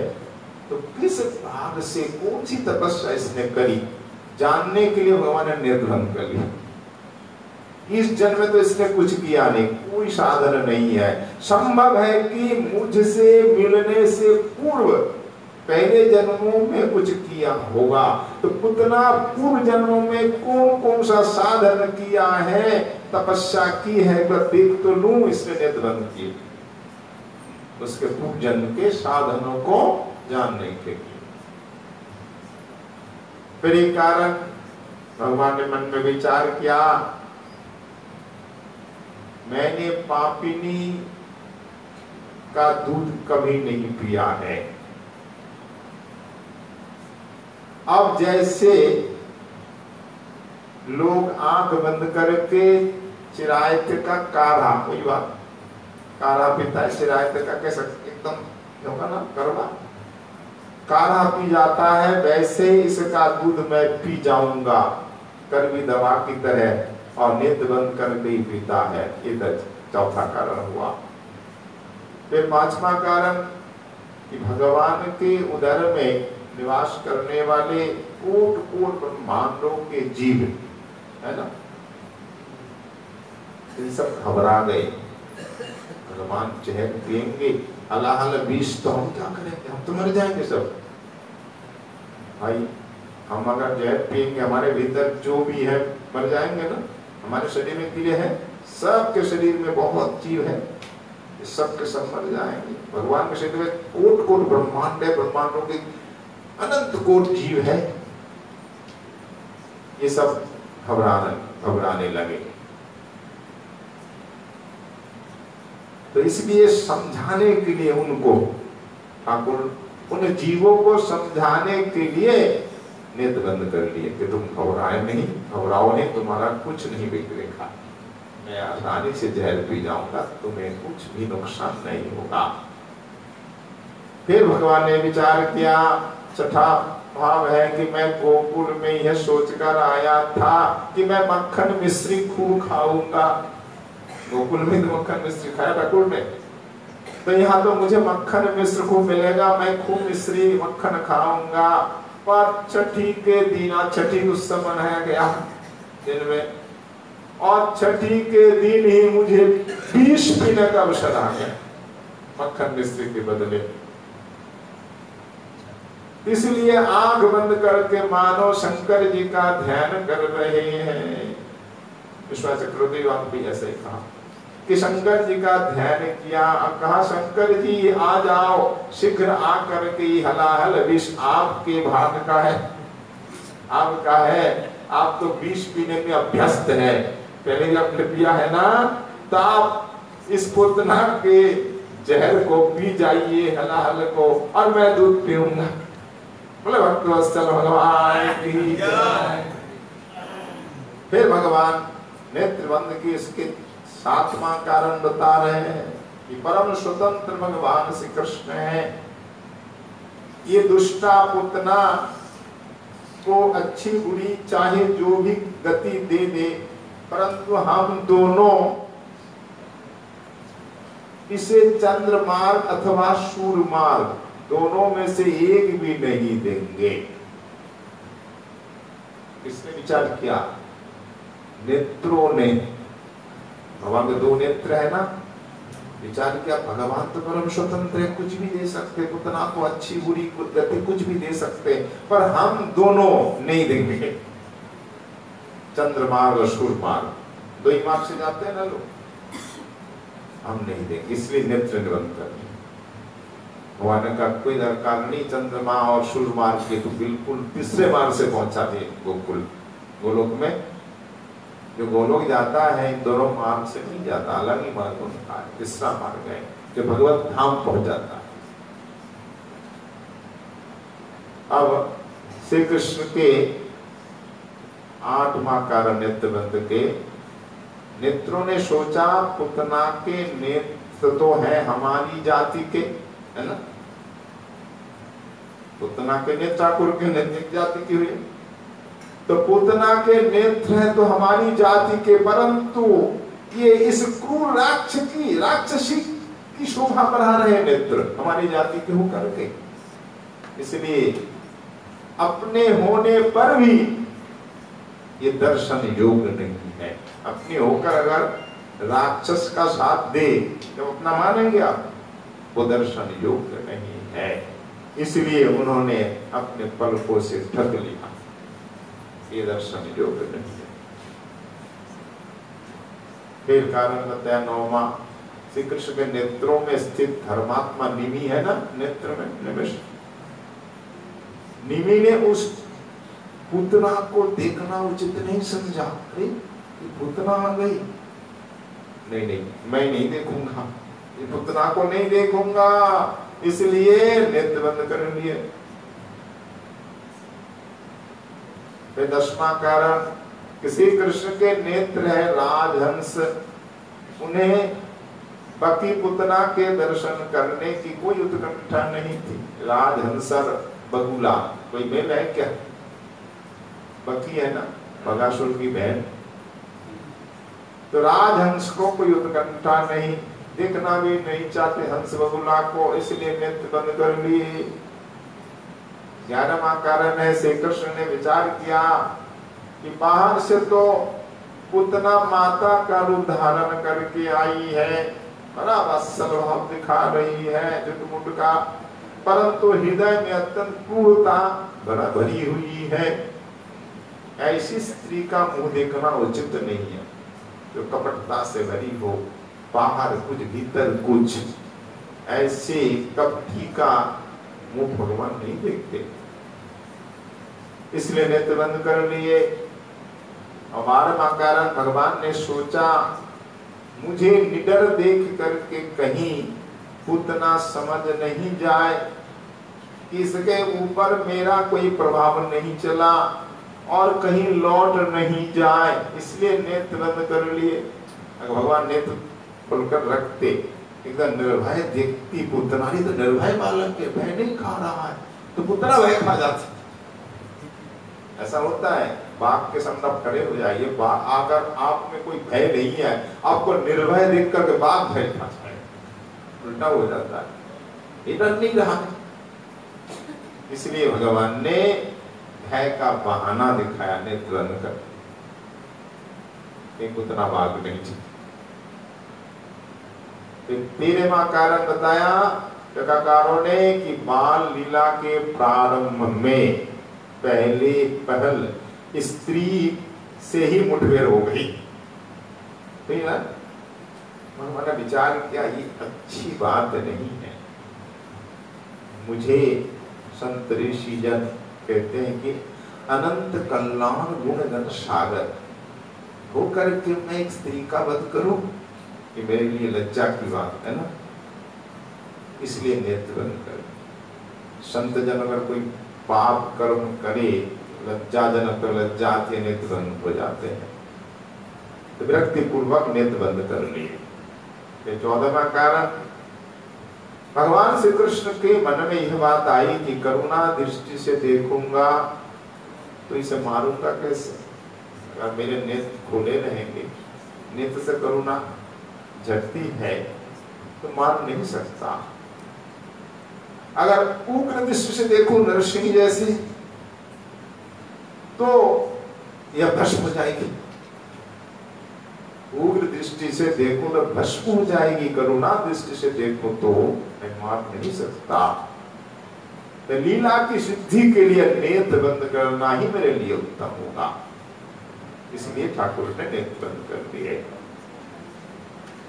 ऐसे अनेक कारण टीकाकारों ने दिखाए हैं। देखो पूतना धात्री का वेश धारण करके आई है, भाई माता का, तो मारना उचित नहीं है, परंतु यह और ग्वाल बालों को मार देगी। अगर मैं इसको नहीं मारता और ग्वाल बालों को मार देगी, इसलिए इसका यह वेश देखे बिना ही मुझे मार देना चाहिए।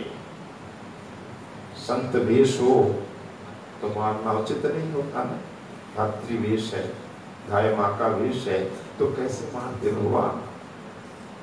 नहीं, वेश में देखूंगा ही नहीं, क्यों मारना पड़ेगा, नहीं मारूंगा तो वो दूसरे वालों को मार डालेगी। इसलिए नेत्र बंद कर लिए। बड़े से बड़ा अनिष्ट योग से निवृत्त हो जाता है, तो उन्होंने नेत्र बंद करके मानो योग दृष्टि संपादित कर दी। तो इस प्रकार अनेक कारण है नेत्र बंद करने के। मुख्य कारण तो दो ही है। अब उतना गोद में उठा करके दूध पिलाने लगी और ठाकुर दूध नहीं प्राणों को पी रहे हैं। शंकर भगवान को बुलाया, आओ तुम विष को पी लो, मैं पुतना के प्राणों को पी लेता हूं। तस्मिन् स्तनं दुर्जरबिर्जमुल्बनं घोराङ्कमादाय शिशोर्ददावत् गाढं कराभ्यं भगवान् प्रपीड्य तत् प्राणैः समं रोषसमन्वितो पिबत।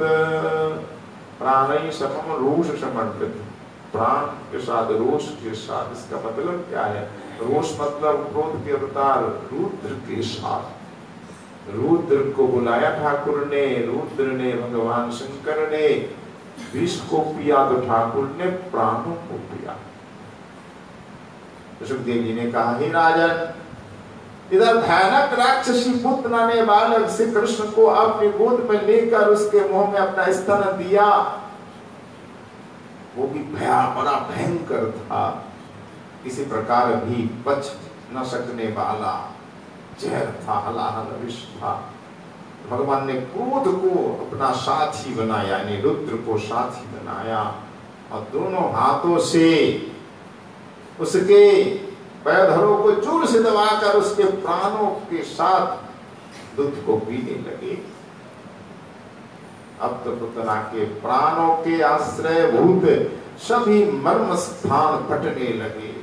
जैसे प्राणों को पीने लगे, एकदम से वो चित्कार करने लगी कि मंच मंचालमिति प्रभाषिणी, सामुंच मंचालमिति प्रभाषिणी, निष्पिट्टमानाखिल जीव मर्मणि, विविक्त नेत्रे चरणौ भुजौ मुहुः प्रसन्न गात्राक्षिपति रुरुदा। राजन पुतना अब जोर जोर से चिल्लाने लगी, अरे दुष्ट बालक छोड़ दे छोड़ दे छोड़ दे।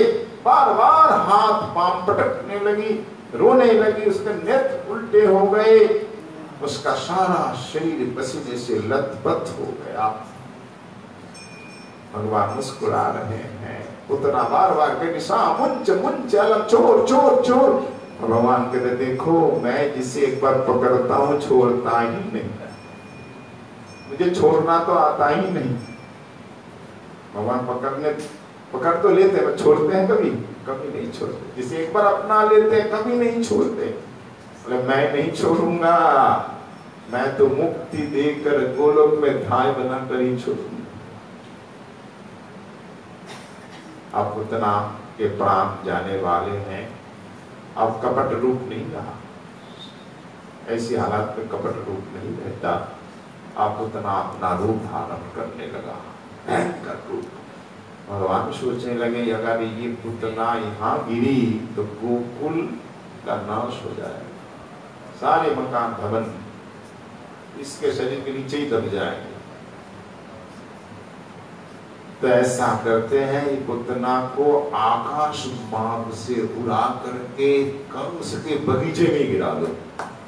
जिसने भेजा है उसी का नाश, बगीचा नाश। ऐसा ही किया ठाकुर ने। पुतना जब अपना विकट रूप धारण करने लगा और भयंकर चित्कार करने लगी, चित्कार से हमारी यशोदा रोहिणी दोनों अचेत हो गए। भयंकर चित्कार, उसकी उपमा नहीं हो सकती, ऐसी भयंकर चित्कार। तो दोनों मां अचेत हो गई। तो देव जी बता रहे हैं इस प्रकार चित्कार कर रही है कि पहाड़ों के साथ पृथ्वी भी हिलने लगी, अंतरिक्ष भी डगमगा उठा, सातों पाताल दिशाएं गूंज उठी।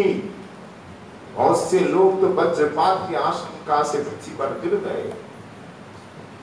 ये प्रलय काल में इस प्रकार ध्वनि होती है, प्रलय काल में, अन्यथा इस प्रकार नहीं होती। भयंकर आवाज हुई। तो निशाचरी पुतना के स्तनों को इतनी पीड़ा हुई कि वो अपने को छिपा नहीं सकी, राक्षसी रूप में प्रकट है। हे राजन, पुतना के शरीर ने गिरते गिरते भी 6 कोष के भीतर वृक्षों को कुचल डाला। 6 कोष लंबा था शरीर। 6 कोष कितना होता है? 12 मील। ये बड़ी अद्भुत घटना थी। 12 मील तक बगीचा नाश हो गया कंस का। पुतना का शरीर इतना भयानक था, उसका मुंह कैसा था कैसे कहें। मुख में जो दांत है, डार है, भयंकर हल के समान तीखी। हल कैसा होता है ना, जब हम खेत जोतते हैं, किसान जोतते हैं, आप देखते हो तो मुंह हल के समान तीखी और भयंकर डारों से युक्त था। उसके नथुने पहाड़ की गुफा की तरह, नथुने पहाड़ की गुफा के समान गहरे थे। स्तन पहाड़ से गिरी हुई चट्टान की तरह भरे भरे थे। लाल लाल बाल चारों ओर बिखरे हुए थे। उसकी आंखें कैसी थी? अंधकार कुएं के समान, जिसमें पानी नहीं, एक अंधेरा कुआं, कुएं के समान। और गहरी नितम नदी की करार की तरह, और भयंकर भुजाएं, जांग, पैर ये नदी के पुल के समान। तो पेट कैसा था? बहुत विशाल, एक सूखा सरोवर जैसा जिसमें जल नहीं। तो पुतना के शरीर को देखकर सब के सब ग्वाल बाल गोपी घबरा गए, डर गए, समझ नहीं आना क्या विकट रूप है। पुतना का शरीर इतना भयंकर विशाल था, पर भगवान उसकी छाती पर निर्भय होकर खिल रहे थे। अकुतो है बालक। आवाज सुनकर थोड़ी देर तो इसको ग्वाल बाल कुछ समझ नहीं पाए, बहुत लोग अचेत हो गए। जब होश आया, आवाज की ओर दौड़े, जहां से आवाज आ रही थी दौड़ कर आए। सब ब्रजवासी आ गए, देखा यहाँ पुतना गिरी हुई है। वृद्ध लोग समझ गए ये पुतना ही है, लगता है ये हमारे नंद बाबा के बालक को मारने आई है। और नंद बाबा परम संत है, उनके आराध्य ठाकुर ने ही कृपा की, पुतना मर गई। अच्छा हुआ पुतना मरी। पर पुतना के वक्षस्थल पर क्या दिख रहा है? एक काले काले बादल का टुकड़ा, मेघ का क्या है? हम चल के देखते हैं तो पुल के समान हाथ ही मानो सीढ़ी है, हाथ से चढ़कर सब छाती पर पहुंच गए। तो उसका वक्षस्थल पहाड़ की चट्टान की तरह। तो ऊपर चढ़ गए, बताते 2 कोस ऊंचाई, 6 कोस लंबाई, ऊंचाई 2 कोस, तो चौड़ाई भी 4 कोस। इस प्रकार भयंकर शरीर। ऊपर चढ़ गए तो देखा कि पुतो है बालक गोपाल खेल रहा है। अच्छा लाला तू यहाँ खेल रहा है? ये पुतना तुझी मारने आई थी। देखो श्रीमान नारायण की कैसी अनुकंपा है। पुतना मर गई, मारो लाला का कुछ नहीं हुआ। तो छाती से लगा लिया, लाला चलो। लाला को लेकर फिर मार्ग से ही नीचे उतर आए ग्वाल बाल। उधर गोपियां भी आ गई, यशोदा जी भी अचेत पड़ी थी। उपनंद की पत्नी और गोपियां आई, तब इनके हाथ गोपाल को समर्पित कर दिया। और गोपियां साव दौड़ के गोपाल को लेकर आई यशोदा जी के पास। यशोदा जी को चेत नहीं हो रहा है। तो उपनंद की पत्नी ने कहा ऐसा करो हमें दो लाला को। तो लाला को यशोदा की गोद में डाल दिया। जैसे ही गोद में दिया, स्पर्श मात्र चेत आया और देखा गोपाल। भरोसा नहीं, विश्वास नहीं हुआ अपनी आंखों पर, मेरा लाला लौट आया है, लौट आया है पुतना के हाथ से। ऐसा संभव है किसी बच्चे को शेर ले जाए, वापस आ जाए, मृत्यु के मुख से लौट आया है। हाय श्रीमन नारायण हे प्रभु, तुम्हारी असीम अनुकंपा है। इस प्रकार रोती रोती फिर अचेत हो जाती है, बार बार होश आता है, फिर बेहोश हो जाती है। कई बार ऐसा हुआ, तब जाकर कहीं यशोदा जी को होश आया।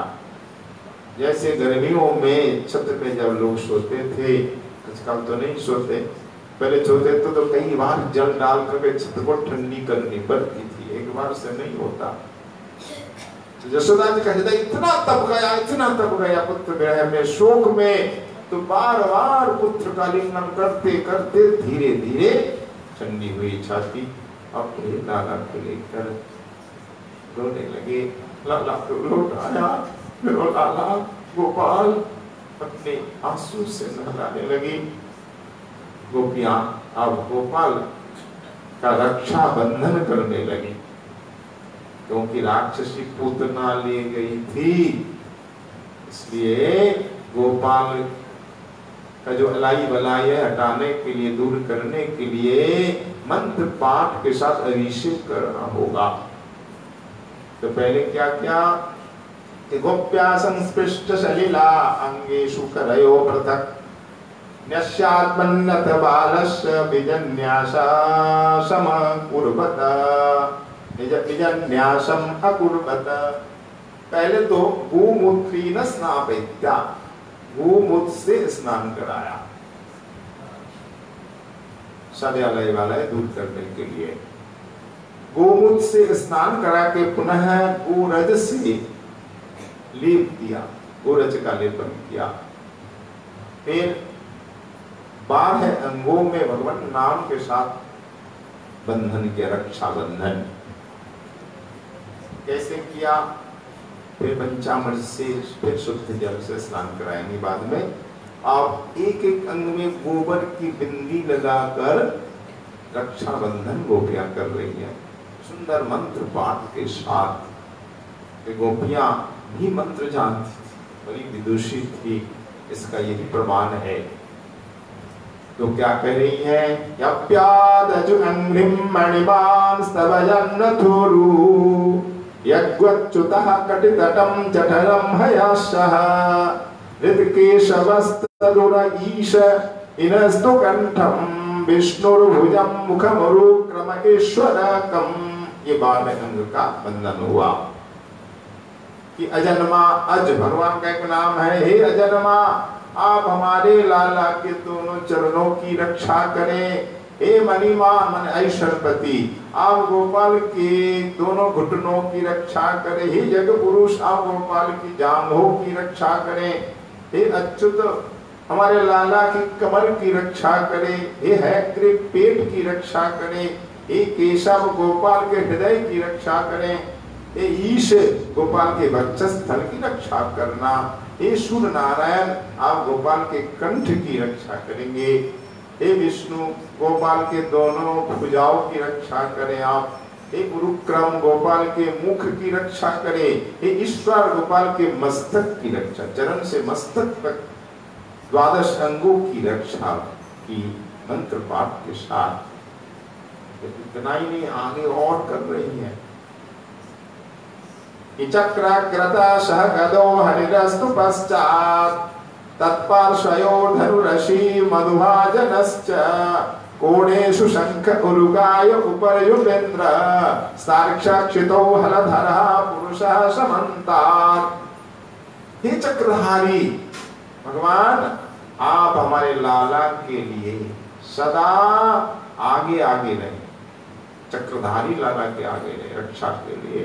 हे गदाधारी आप पीछे रहना सदा सर्वदा गोपाल के।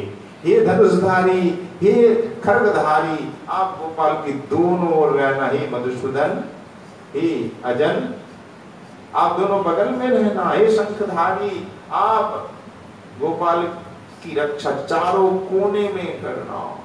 हे उपेंद्र आप ऊपर की रक्षा करना। हे हलधर आप पृथ्वी पर रक्षा करना। हे भगवान परम पुरुष आप गोपाल की सभी ओर से रक्षा करना।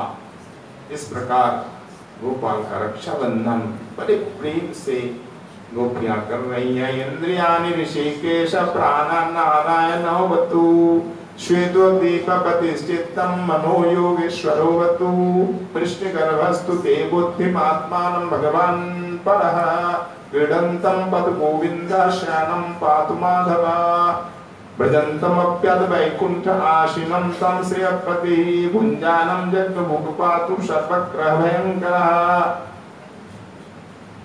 वो क्या कह रही है?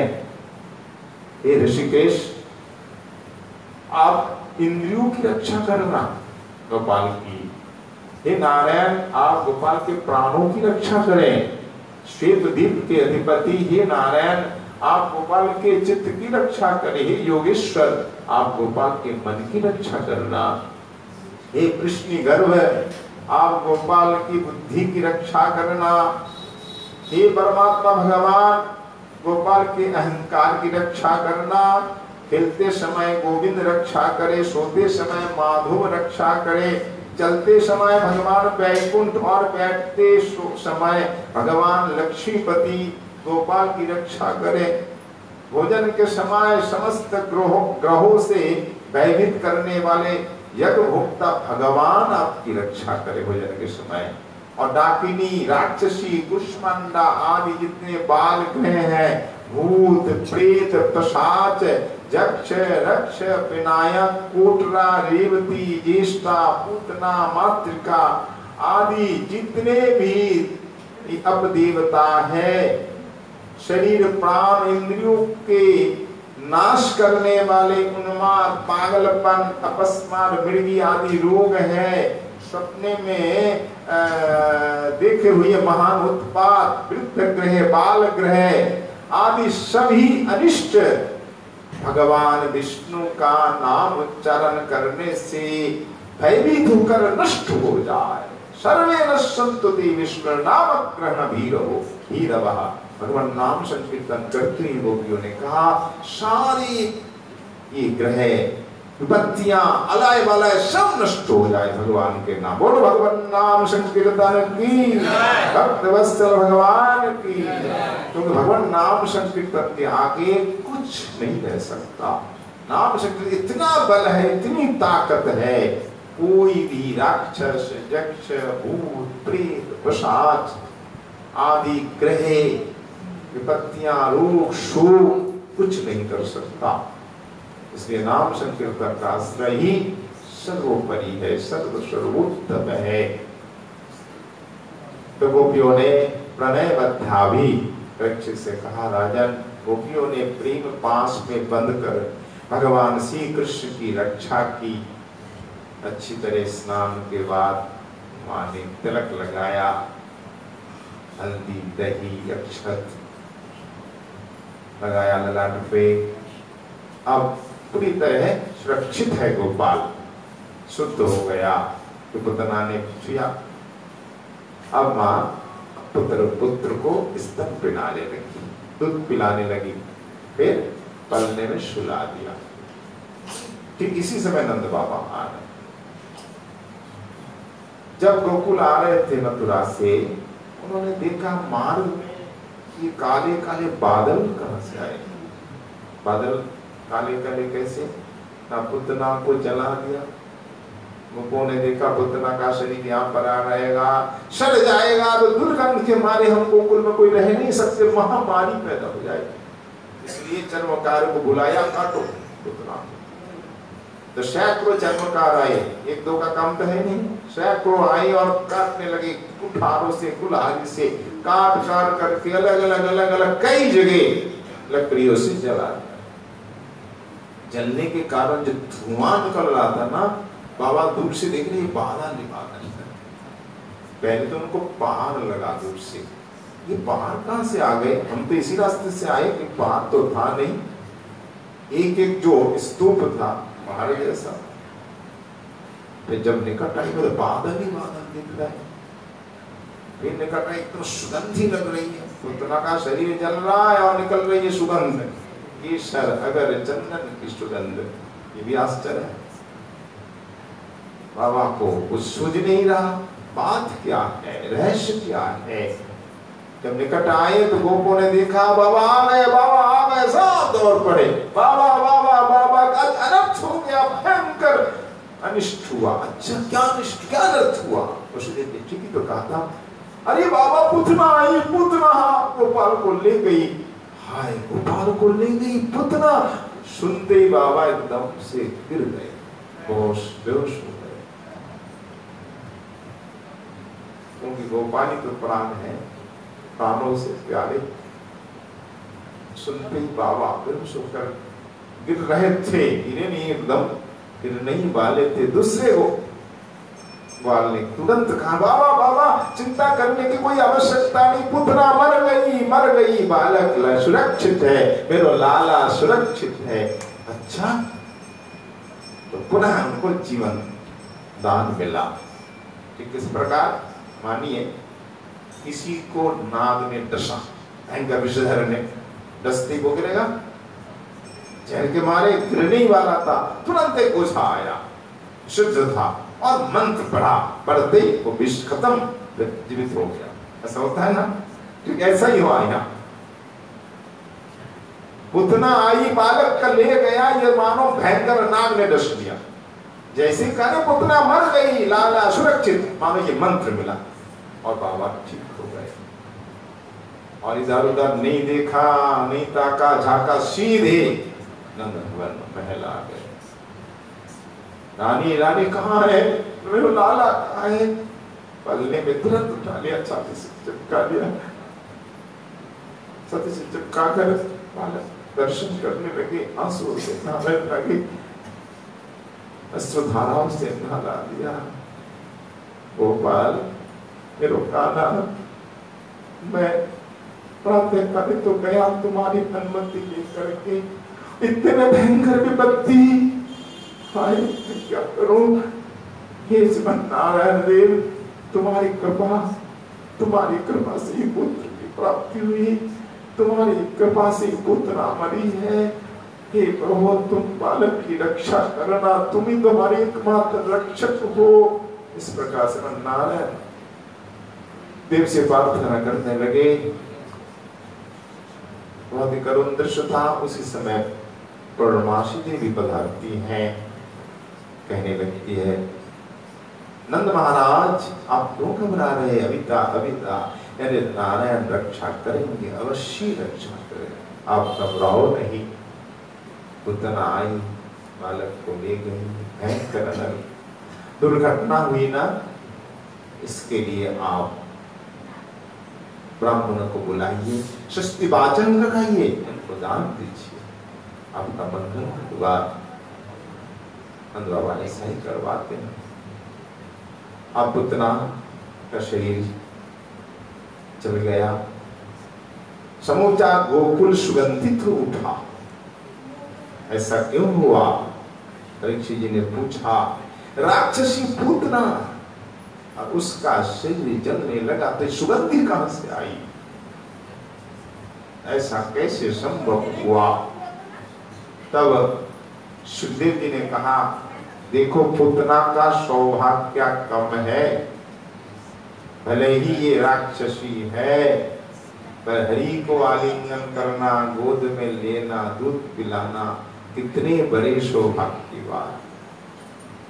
कि पुतना लोक बालग्नि राक्षसी रुधिरासना जिघांसयापि हरये स्तनम दत्त्वा प्रसदगतिं। धीराजन पुतना लोक मिल गई, कैसी परम गति जो सत्पुरुषों को मिलती है, बड़े बड़े ज्ञानियों को, भक्तों को मिलती है।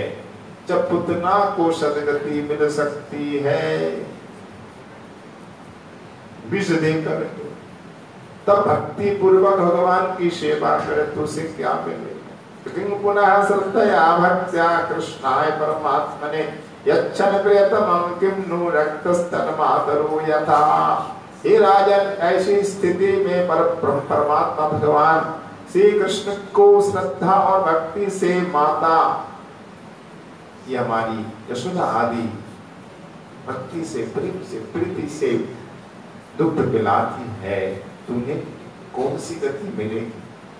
जब पुतना को मुक्ति मिल सकती है, धात्रि गति मिल सकती है, तो ठाकुर माता को क्या दे? ब्रह्मा जी भी इस प्रकार बोल रहे थे, हमारी बुद्धि चकरा रही है। हे भगवान, आपने पुतना को धात्री गति दी, इन गायों को क्या दोगे जिनका दूध आप पीते हो? इन माताओं को क्या दोगे? यशोदा जी को क्या दोगे? मुझे कुछ नहीं सूझ रहा। आप इनके प्रेम में वशीभूत हो जाओगे, बंध जाओगे, बंध गए। भक्ति से अनुराग पूर्वक अपनी प्रिय से प्रिय वस्तु भगवान को समर्पित जो करते हैं, उनके समक्ष हम क्या कह सकते हैं? उनको क्या मिलेगा? तो भगवान जाने। तो उनको क्या मिलेगा? भगवान की सेवा मिलेगी, भगवत प्रेम प्राप्त होगा। तो पुतना बड़ी भाग्यशाली थी। भगवान ने उसके छाती पर, वक्षस्थल पर चरण रख करके दूध पिया है। तो क्या पुतना रह गई? राक्षसी रह गई? नहीं। पारस परस को धात सुहाई। तो भगवान के चरण कमल के स्पर्श से पुतना नहीं रही, वो चिन्मय हो गई। इसलिए उसके शरीर के जलने से दिव्य सुगंध निकली है। अगरू केशर कुम चंदन की। तो धन्य है भगवान, उदार श्रवणी है, परम कृपा करके पुतना को गोलोक की गति दी है। ये पुतना मोक्ष की जो लीला है, अद्भुत बाल लीला है भगवान श्री कृष्ण की, परम करुणामयी उदारतामयी लीला है। तो मनुष्य श्रद्धा पूर्वक इसका श्रवण जो करता है, भगवान से कृष्ण में उसे परम प्रेम की प्राप्ति होती है। बोलो बाल कृष्ण लाल की जय। तो पुतनावध लीला इसलिए सर्वप्रथम वर्णन किया कि प्रभु की कृपा कैसी उदार है। आप एक बार देख लो, राक्षसी को भी दाय बना दी जो मारने आई थी। तो अगर आप श्रद्धापूर्वक उनकी पूजा करोगे तो आपको क्या मिलेगा? इतने बड़े दयालु है। इस बात को उद्धव जी ने भी कहा विदुर जी से, जैसे हमारे श्री कृष्ण सुंदर भी है वैसे परम दयालु भी। सुखदेव जी को आकर्षण करने के ये मंत्र थे 4, स्तंभन, मोहन, वशीकरण, उच्चाटन, 4 होते हैं ना। ये 4 भागवत जी के श्लोक है जो सुखदेव जी को स्तंभित किया, वशीभूत किया, आकर्षित किया, मोहित किया। उनमें ये श्लोक किया, हो बकीयम स्तन कालकूटम जिघांसया, जो मानने आती। तो ये अहो बकीयम बकी बगासुर की भगनी, जिघांसया मारने की इच्छा से जो आती है और भगवान की कृपा ऐसी है कि गोलोक की गति प्राप्त कर लेती है। तो भगवान की दया की बात को सुनकर सुखदेव जी का भी मन भगवान में आकृष्ट हुआ। बराहा पीडन श्लोक सुनाया पहले, बाद में ये अहोबकीयम सुनाया, फिर जयति तेधिकम सुनाया। इसके बाद ताशामाविरहो 24 में मानव खाम्बुजहा पीतांबरधर से साक्षात मन्मथा। तो सुखदेव जी से रहा नहीं गया और पिताजी के पास आकर भागवत जी का अध्ययन किया। ये 4 मंत्र भागवत जी के 4 श्लोक है सुखदेव जी को आकर्षण करने। बोलो भक्तवत्सल भगवान की जय, बाल कृष्ण लाल की जय, श्रीमद् भागवत भगवान की जय, वेदव्यास जी महाराज की, सुखदेव जी महाराज की, राधा नैनानंद जी महाराज की, आज के आनंद की जय जय श्री राधे निताई गौर हरि। तो आज बाल लीला का आस्वादन यही विश्राम होता है। कल हम श्रवण करेंगे पहले शक्तासुर भंजन, फिर प्रेमावर्त का वध और भगवान की बाल लीला, लिंगन लीला, मुठवन लीला, मक्खन चोरी लीला आदि आदि परम मधुर लीलाओं का गायन वर्णन सुखदेव जी महाराज करने जा रहे हैं। श्री राधानंद प्रभु की कृपा आपके आशीर्वाद से पुनः कल स्वादन का प्रयास होगा। आज बाल लीला कथा स्वादन कहीं पे विश्राम देते हैं। बोलिए भक्तवत्सल भगवान की जय, आज के आनंद की जय।